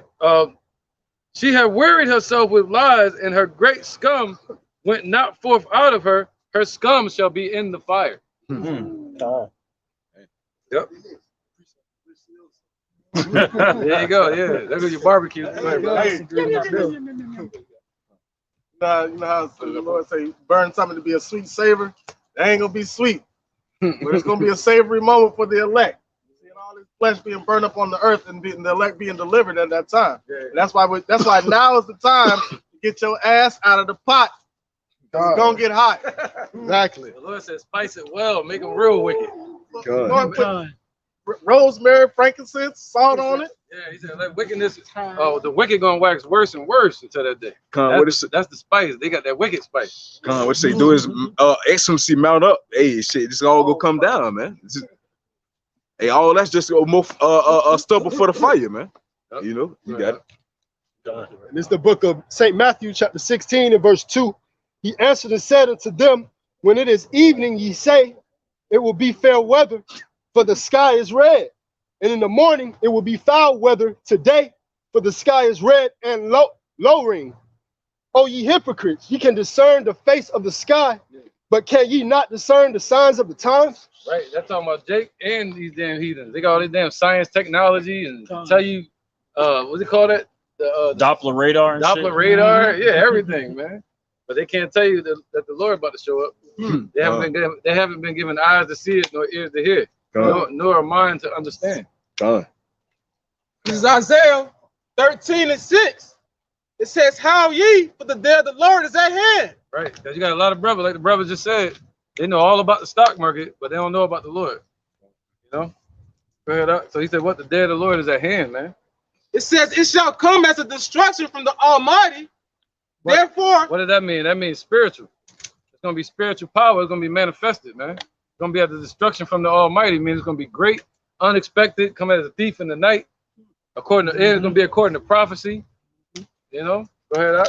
It says, "Therefore shall all hands be faint." Right. All hands. All hands gonna be faint, man. So that means their hands represent their power, and it represent everything they're working towards. They're gonna see that it's failing. All right, they're gonna lose hope. and every man's heart shall melt. See, everything they're planning is going to fade away. It's going to be destroyed. All right? And they're going to be in fear. All right? So that don't just mean fear. That means everything they're planning for and hoping for. Right? And they shall be afraid. There you go. Pangs and sorrows shall take hold of them. Yeah. Pains and sorrow are going to take hold of these people. Which is that? Just like the Lord said, the curse is going to take hold of us. See, the Lord going to make these things clean, and these people going to chase them, just like Final Destination. It's going to take hold on them. You can't get away from it. They can't get away from it. Yeah. There goes your entanglement, Jada. They're going to be entangled in that. Death. Damn. It says they shall be in pain as a woman that travaileth. Right. They're going to be like a woman that's having a baby, crying out. You know, you're going to see them gangsters on the street, them thugs. The day of the gang is gone. The day of the gang member is going to be gone, man. The gang banger. You know? The mobster, the police, all of them. It's all that's going to be done. They're going to be the main ones sitting with their hands like women in the streets, weeping and wailing like a mourning woman. Right? It says they shall be amazed one at another. Their faces shall be as flames. Keep going. Go walk yourself. Come on. It says, behold, the day of the Lord cometh cruel. Connor, remember from oh yeah, Con. Yep. Both with wrath and fierce anger. Con, man. So hey, you can go back one precept, Babakasha. Con. Verse 8, it says, and they shall be afraid, pangs and sorrows shall take hold of them. They shall be in pain as a woman. Con, they're going to be in pain as a woman that's travaileth, man. Hey, why? Because they're not going to be able to withhold the things that the Lord Yahweh Bashim Yahushua is going to apply to them, man. Why? Because they don't have the proper armor to put on to withstand the wiles of the devil in that time, man. So therefore, they're going to constantly be getting hit left and right, man. You know, so therefore, they're not going to be able to take it. They're going to fold, man. You know, but hey, yet, if you have that covenant of the Lord Yahweh Bashim Yahushua, you're going to be able to stand 10 toes in that time, man. You know, all right. Hey, that's why Scripture said, he that endureth to the end, the same shall be saved. You know, right. Why? Because we have that, we have the enough efficiency to make it there. You know. And forget spontaneous combustion. There's going to be combustion. The Lord going to ignite them with a nuclear flame, man. They get nuclear energy and radiation is so powerful that if you get near it, it can ignite you. You know, so their face is going to be like, poof, it's going to turn into a flame, man. They're going to see each other burning up. The Lord going to leave that spirit in the body until they burn all the way up. There's a part in Chernobyl, you know, pretty much all of Chernobyl is radioactive, but there's a part that's like really, really near something. They call it the elephant's foot. It's the most radioactive part of Chernobyl. If you get within like 20 feet of it, you can like just straight up die. Yeah, man. Sound like the Van Allen belt. Gone. Yeah, it's it. Yeah. That's like when somebody get so high up on the mountain, they start to die. The body starts to die off, man. But man is so proud. The altitude, yeah. And the loss of oxygen. Yep. No breath. You got some more? Come on, verse 9. It says, behold, the day of the Lord cometh cruel, both with wrath and fierce anger. Con, Joel,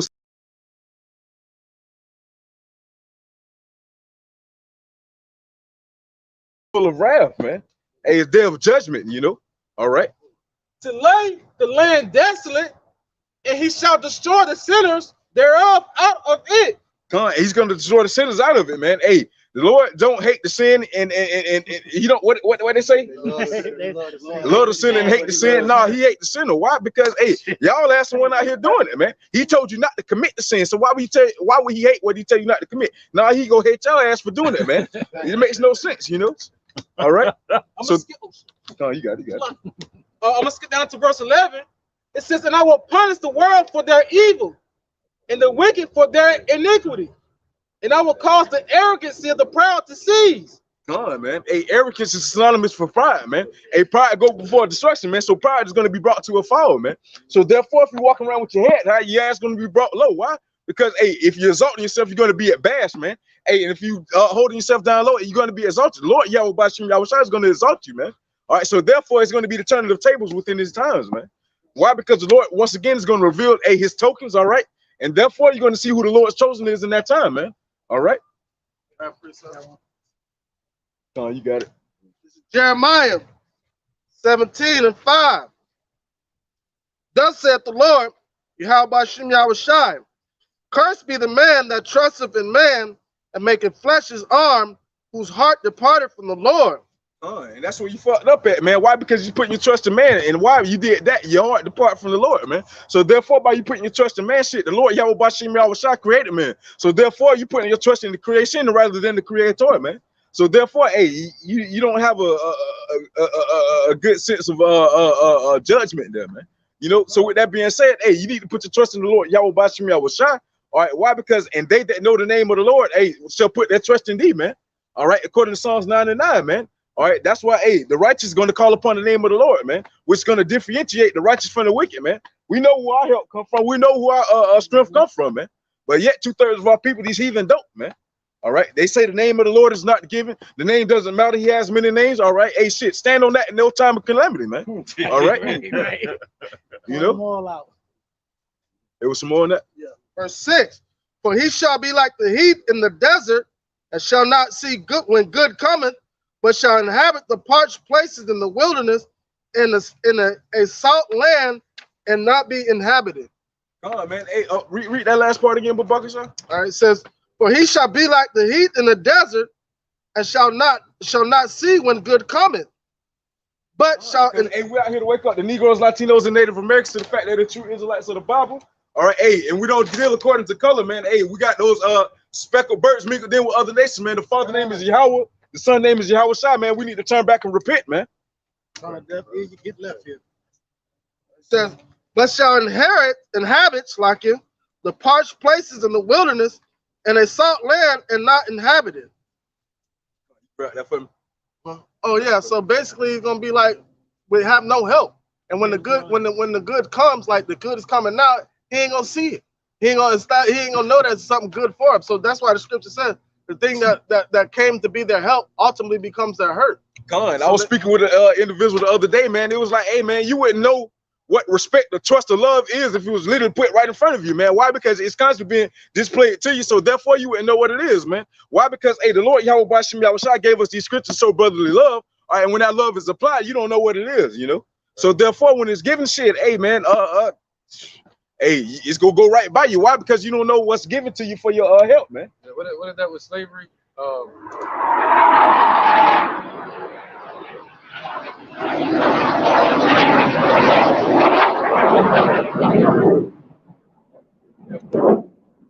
What is that with slavery? When they want to go back to slavery? Stockholm syndrome. That's Stockholm syndrome. God. And they hate the light, like it's darkness. God. You know, like a roach would hate the light. God.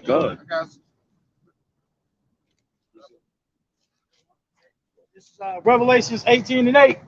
Therefore shall her plagues come in one day, death, mourning, and famine, and she shall be utterly burned with fire, for strong is the Lord God who judgeth her. Come on, man. What they say, Rome was built in what they say, a day? Rome wasn't built in a day. Oh yeah, Rome wasn't built in a day, but the shit gonna be destroyed in an hour, though, man. You know, hey, so with that being said, man, hey, y'all did all this for nothing, man.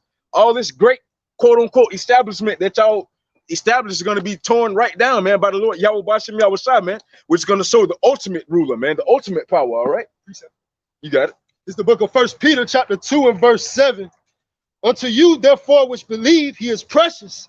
But unto them which be disobedient, the stone which the builders disallowed, the same is made the head of the corner, and a stone of stumbling, and a rock of offense, even to them which stumble at the word, being disobedient, whereunto also they were appointed. Oh, you got it. So ultimately, they were appointed to that because that's their lot. Right. All right, because they don't accept Yahweh Bashim Yahweh Shai. And they don't accept these men giving that solemnly message, giving off that gospel, the good news. All right, and what's to come. Yeah, that goes into predestination. That's God. why you got to pray to the Lord. You got to pray and say, lead me not into temptation. God. And speaking with an individual the other day too as well, man. Hey, what they say, I don't know why I'm like this, man. It's just like I can't do right, man. Hey, it's just like they're accepting their ways, man. You know, hey, it's just like, hey, like scripture say, let the wicked be wicked still, let the righteous be righteous still, man. It's like, hey, the Lord Yahweh Bashim Yahweh Shai setting that tone. Hey, nah, you know your ass wicked and you feel like you can't get out of that wickedness, man. You know, so shit, you stuck there, man. Hey, that's why you got to constantly pray, just like the elder said, man, that you be delivered not into temptation. What would have been for your welfare and what would have been for your salvation out of this place, and you offended by it, and now it's gonna be for your destruction, man. Right. And that goes with being spiritually dead. When somebody's asleep, that means they're sleeping to the fact that there's something good right there presented in front of them, and they have no response to it. Blind to the facts, man. Precept.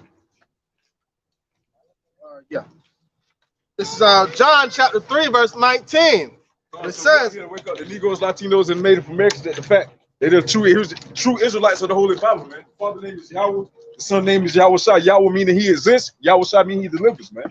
All right, he's going to deliver us out of this tribulation that we're about to enter, man. You know, you need to turn back and repent. A los negros, a los latinos y indios americanos a que vengan a la verdad. El Señor, su nombre es Yahweh y su hijo Yahweh Shai. Come on, that's right. Sí. Jesus Christos. Sí, por favor. God.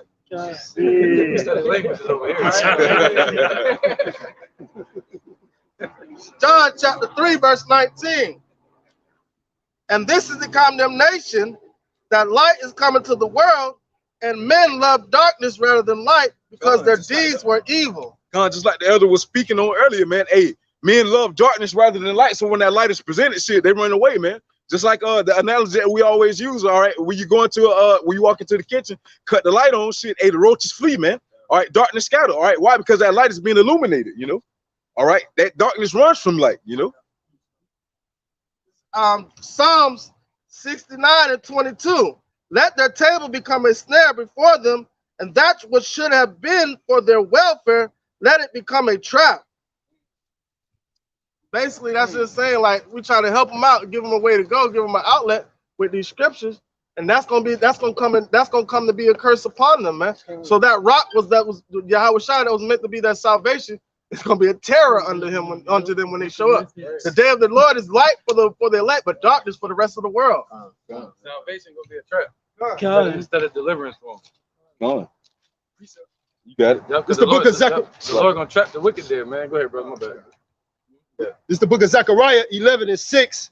For I will no more pity the inhabitants of the land, saith the Lord, Yahweh Ba'ashem Yahweh Shai. But lo, I will deliver the men, every one, into his neighbor's hand, and into the hand of his king. Right, and we made our king Yahweh Shai. All right, so when it comes down to when the Lord delivering every person into his neighbor, all right, being 2/3 of our people making their God the God of this world, that's who they're going to be delivered to. With no cloak for their sins, no protection.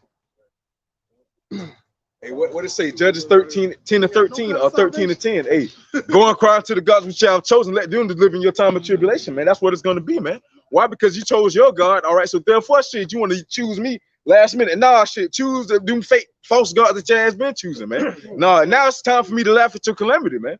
Those are going to be the words of the Lord Yahweh Ba'ashem Yahweh Shai in that time, man. And let every bird flock to his own kind. Man. That's why scripture say, seek the Lord while he may be found, man. Choose them idols, man. In that day, they're gonna be like, yo, you got no kind of salvation with you. Ain't gonna be nothing for them. Ain't gonna be nothing for them. That's why, you know what I'm saying? You ain't got no scripture for me out. I mean, you was talking all the scriptures before. What do you have now? I need a scripture. That's when the Lord have your tongue cleave onto the roof of your mouth. And what we gonna say? Go to them that sell scriptures. See if you can get you some. Yeah. Go out there. Go watch YouTube. Go back to the pastor. Yeah, go to YouTube. Go to church. Church downtown. Go to IUIC. Basically saying go to the internet. Go to those that buy and sell, which means those that believe and the ones that don't believe. You know, go out there and watch them and see if you can find the truth. You can't get it right here no more. I got into you know what I mean? We gotta save it for ourselves and for the brethren. My bad, real quick. I guess. What it's saying is, at that time, we're gonna be so focused on each other and building each other up, we ain't gonna have time to build up others that weren't with it anyway. You know what I mean? Go ahead, brother. All right, this is just a real quick interjection. You know, this is the scripture that we'll give them in that day. This is the book of Sirach, chapter 12. I'm gonna get straight to the point, verse 7.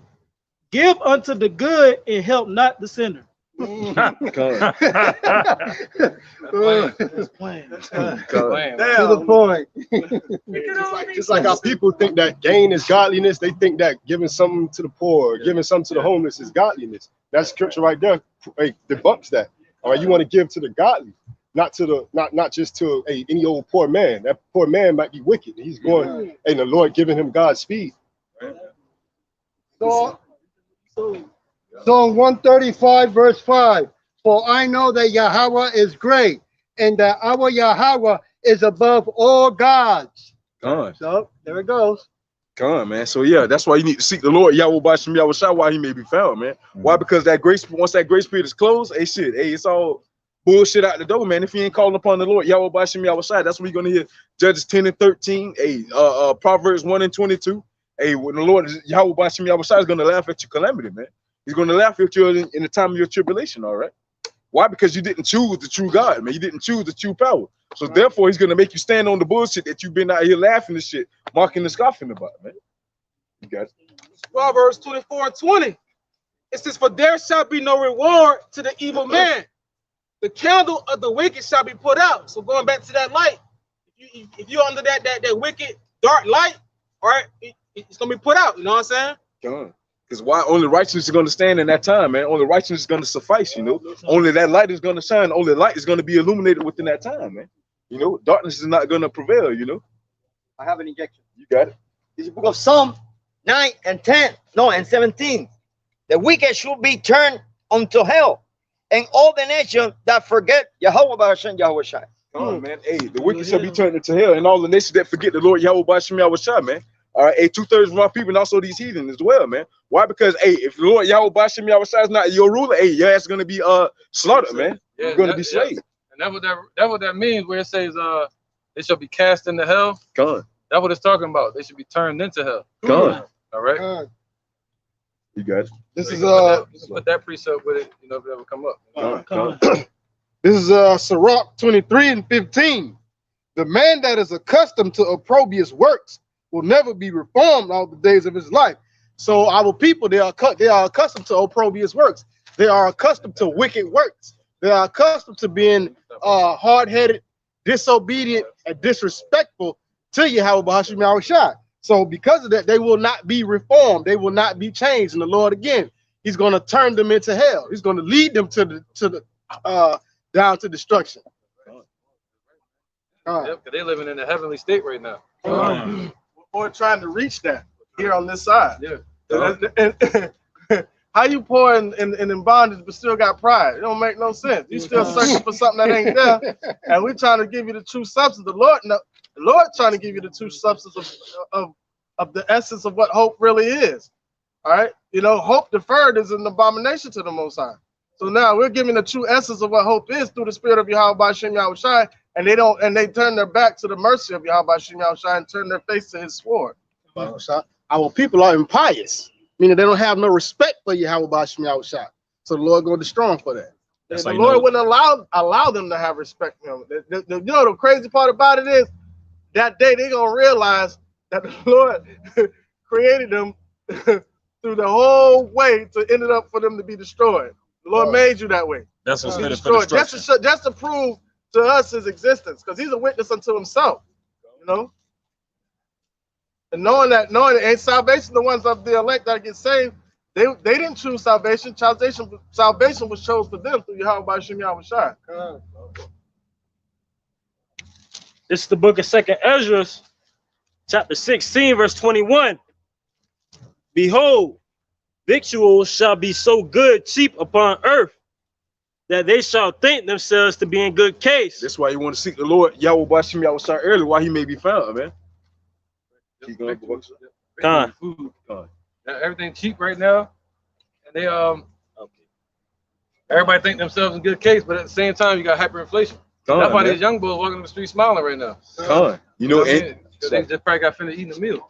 You just had a bite and talking about trying to ease the gas and the food prices, man. You know, that's when your victory goes come so good cheap, all right? People go think themselves to be in a good case. Oh yeah, they done flatten the curve, whatever the hell they call it, everything back to normal. And man, because why we out here to wake up the so-called Negroes, Latinos, and Native Americans, all right, to the fact that they're the true Israelites of the Bible, man. The father name is Yahweh, the son name is Yahweh Shai. All right, the letter J didn't exist till the late 1600s, so therefore couldn't be Zeus, man. So therefore, you got to call him Yahweh Shai, man, which is the true name that has power in it, man. The name that we got to call on in order to obtain salvation, you know. All right. And even then shall evils grow upon earth. Con, why? Because 2/3 of our people in these heathens, all right, they're gonna think themselves of being good case, all right. But yet, while these victuals became cheap again, all right, gas and went down to $3, all right. When that time come, if it come, all right, food and drop down the box of cheese, it'll drop down from $5 to $4 again, or $3, whatever the case may be. And you're gonna think yourself to be a good case, all right. But you're gonna think shit sweet, as they say, as we say, all right. They're gonna think there's something to be a good case just to be able to buy shit. You can't even really buy something at the store right now. Meat shortage. Yeah, they got see, because of hyperinflation, with the extra cash out here, people becoming millionaires like it's nothing. But with that being said, the prices on the shelf are going up, but they haven't gone up that much. See, hyperinflation is going to be seen in technology, in metals, in assets, and also in farms. See, that's why they think themselves in good case, but then all around America, on the outskirts, all hell is breaking loose. The prices are going up. And that's like you got those globalists, or they call them those philanthropists like Elon Musk and Bill Gates. They went from billionaires to trillionaires. So you got a lot of millionaires coming about, but that just shows you that having $1 million is like the new thousandaire. It's just like the money is decreasing. Right, man. Right. I seen an article too this week stating that people that's in the middle class that's making I think above 100K. That's right, man. Hey, you gotta know that. What's his name? 2 Chainz. He's waiting, man. Right? Lord's name is Yahweh Shai. His father's name is Yahweh. We the Israelites of the Bible. So the article I seen was like based upon the middle class or people who make 100K or more. The statistics saying that they're living paycheck to paycheck. You know, so that just clearly showing you that, hey, you know, it don't matter how much money you have, you can still be turned into a lower state. Right, and you'll see your average citizen jumping on social media trying to get out of bag or get some money, and you be like, oh man, I'm gonna make a social media, I'm gonna try to make some video, get some views, and get some money, not for teaching, but get some money. Next thing you know, you see all these damn celebrities on there doing the same thing you're doing. It's like, hold up, man. Y'all watch me? I thought you were rich. All of them. They gotta keep their money, yo. What the hell? Yeah. Hey, Con, it was one of the rappers had to get a second job or some shit, man. Trying to get an extra $5 or some dumb shit. Like, It's funny you say that. Saturday Night Live, that comedy show that's famous for doing sketches and stuff inside of the studio. All their sketches for the whole thing was just in Zoom. It was just them doing like little home videos and putting on YouTube. That was their whole show. I think Lil Boosie said he make 10,000 just for 5,000 viewers.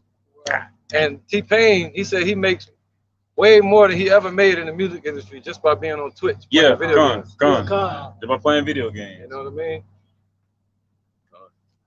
So yeah, man. We all caught up in the rat race. Right. That shows how alike we are. People think that once you hit celebrities and fame status, that you're different. That you just so high and mighty, but they work just like we do. Right. Yeah. Actually, if you become a celebrity or famous or super rich, you lose more sleep. Yeah. And freedom. At least we out here living paycheck to paycheck. We can go to Walmart without people going, oh, hey. Right, they all want to become back normal again. They call I was able to walk around with no security. Right. I think I'm gonna take the subway today. And they'll videotape me like some extravagant, like they superheroes or some shit. I hate that shit. Me too. They just got money. Ain't nothing. You know what I'm saying? I saw a video of Kanye West. He was like, hey, watch this. And he was walking through a crowd telling everybody to move aside. I was like, man, like he got power. Oh, watch this. Chicago, my city. Like, it's about this my city. This my city. Oh man, if I could have been there. Wall that day. Not a person. Guarded up. Right, brother. The precepts. I finishing this one. I got a 21, 22. You said 23, right? Go on. Second Ezra 16 and 21. Behold, victuals shall be so good cheap upon earth that they shall think themselves to be in good case. And even then shall evils grow upon earth, sword, famine, and great confusion. Man. Why? Because while they easing that pain for a quick second, man. All right, hey, shit, you still got World War III escalations going on, man. You still got the dollar being a challenge, all right? hey, shit, you still got the depression finna kick in. Yeah, you and know? the lies that they spewing out through the media, that's gonna cause more confusion. You still got the pestilence out here that's still dropping bodies left and right, man. Right. You know, so therefore, hey, shit, while you being eased from this little pain, shit, you still got goddamn 30,000 more punches still coming in that you still got to try to block, man. That you're not gonna be able to. You know. Man. I got this is the book of Ecclesiastes, chapter 7 and verse 4. The heart of the wise is in the house of mourning, but the heart of the fool is in the house of mirth. Come on, man. Hey, we in the house of mourning because we know the perilous time that's coming. But at the end of the day, we got Yahweh Shah on our side. You know, we standing on the rock. But everybody that's in the house of mirth, you see what I'm saying? They standing on quicksand. Like scripture say, hey, the Lord Yahweh Bashim Yahweh Shah is near to those of a broken spirit and a contrite heart, man. All right. Why? And we out here constantly crying. It's time for the abominations out here that we're constantly seeing, you know. All right. Precept. This is Sirach 23, verse 8.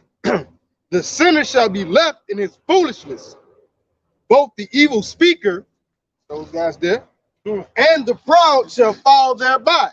So the Lord is going to leave our people and these false prophets and these demons right here, these demonites. He's going to leave them in their foolishness, and the ones that speak evil and the ones that are proud are going to fall by their foolishness, meaning the Lord is going to leave them, and that's going to be their downfall.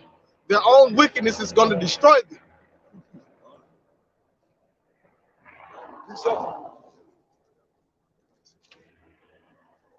Precept. So man, hey, that's why we want to stay near and close to the Lord Yahweh Bashim Yahweh Shah, man. Because his grace period is closing, but still closing, man. You know, and once that's gone, hey, crying to the gods which you have chosen, let them deliver in your time of tribulation, man. All right. So with that being said, we want to give all praises and glory to the Lord Yahweh Bashim Yahweh Shah and his proper true names in the Hebrew tongue. Double honors once again to the apostles, elders, of great millstone, also to our elders as well, down here in the Lions Den of Yasharala camp. All right, here one. All right, so we want to say, Kal, Halayim, La, Yahweh, Ba'ashem, Yahweh Shai, Ba'ashem, Ha, Rakah, Quadash, Mama. All right, Shalom, man. Keep pushing. Double honor to the elders. Con. Hey, once again, double honors to the apostles and elders. All right, double honors to our elders as well, down here in the Lions Den of Yasharala. Hey, Shalom, man. Keep pushing. Stay strong.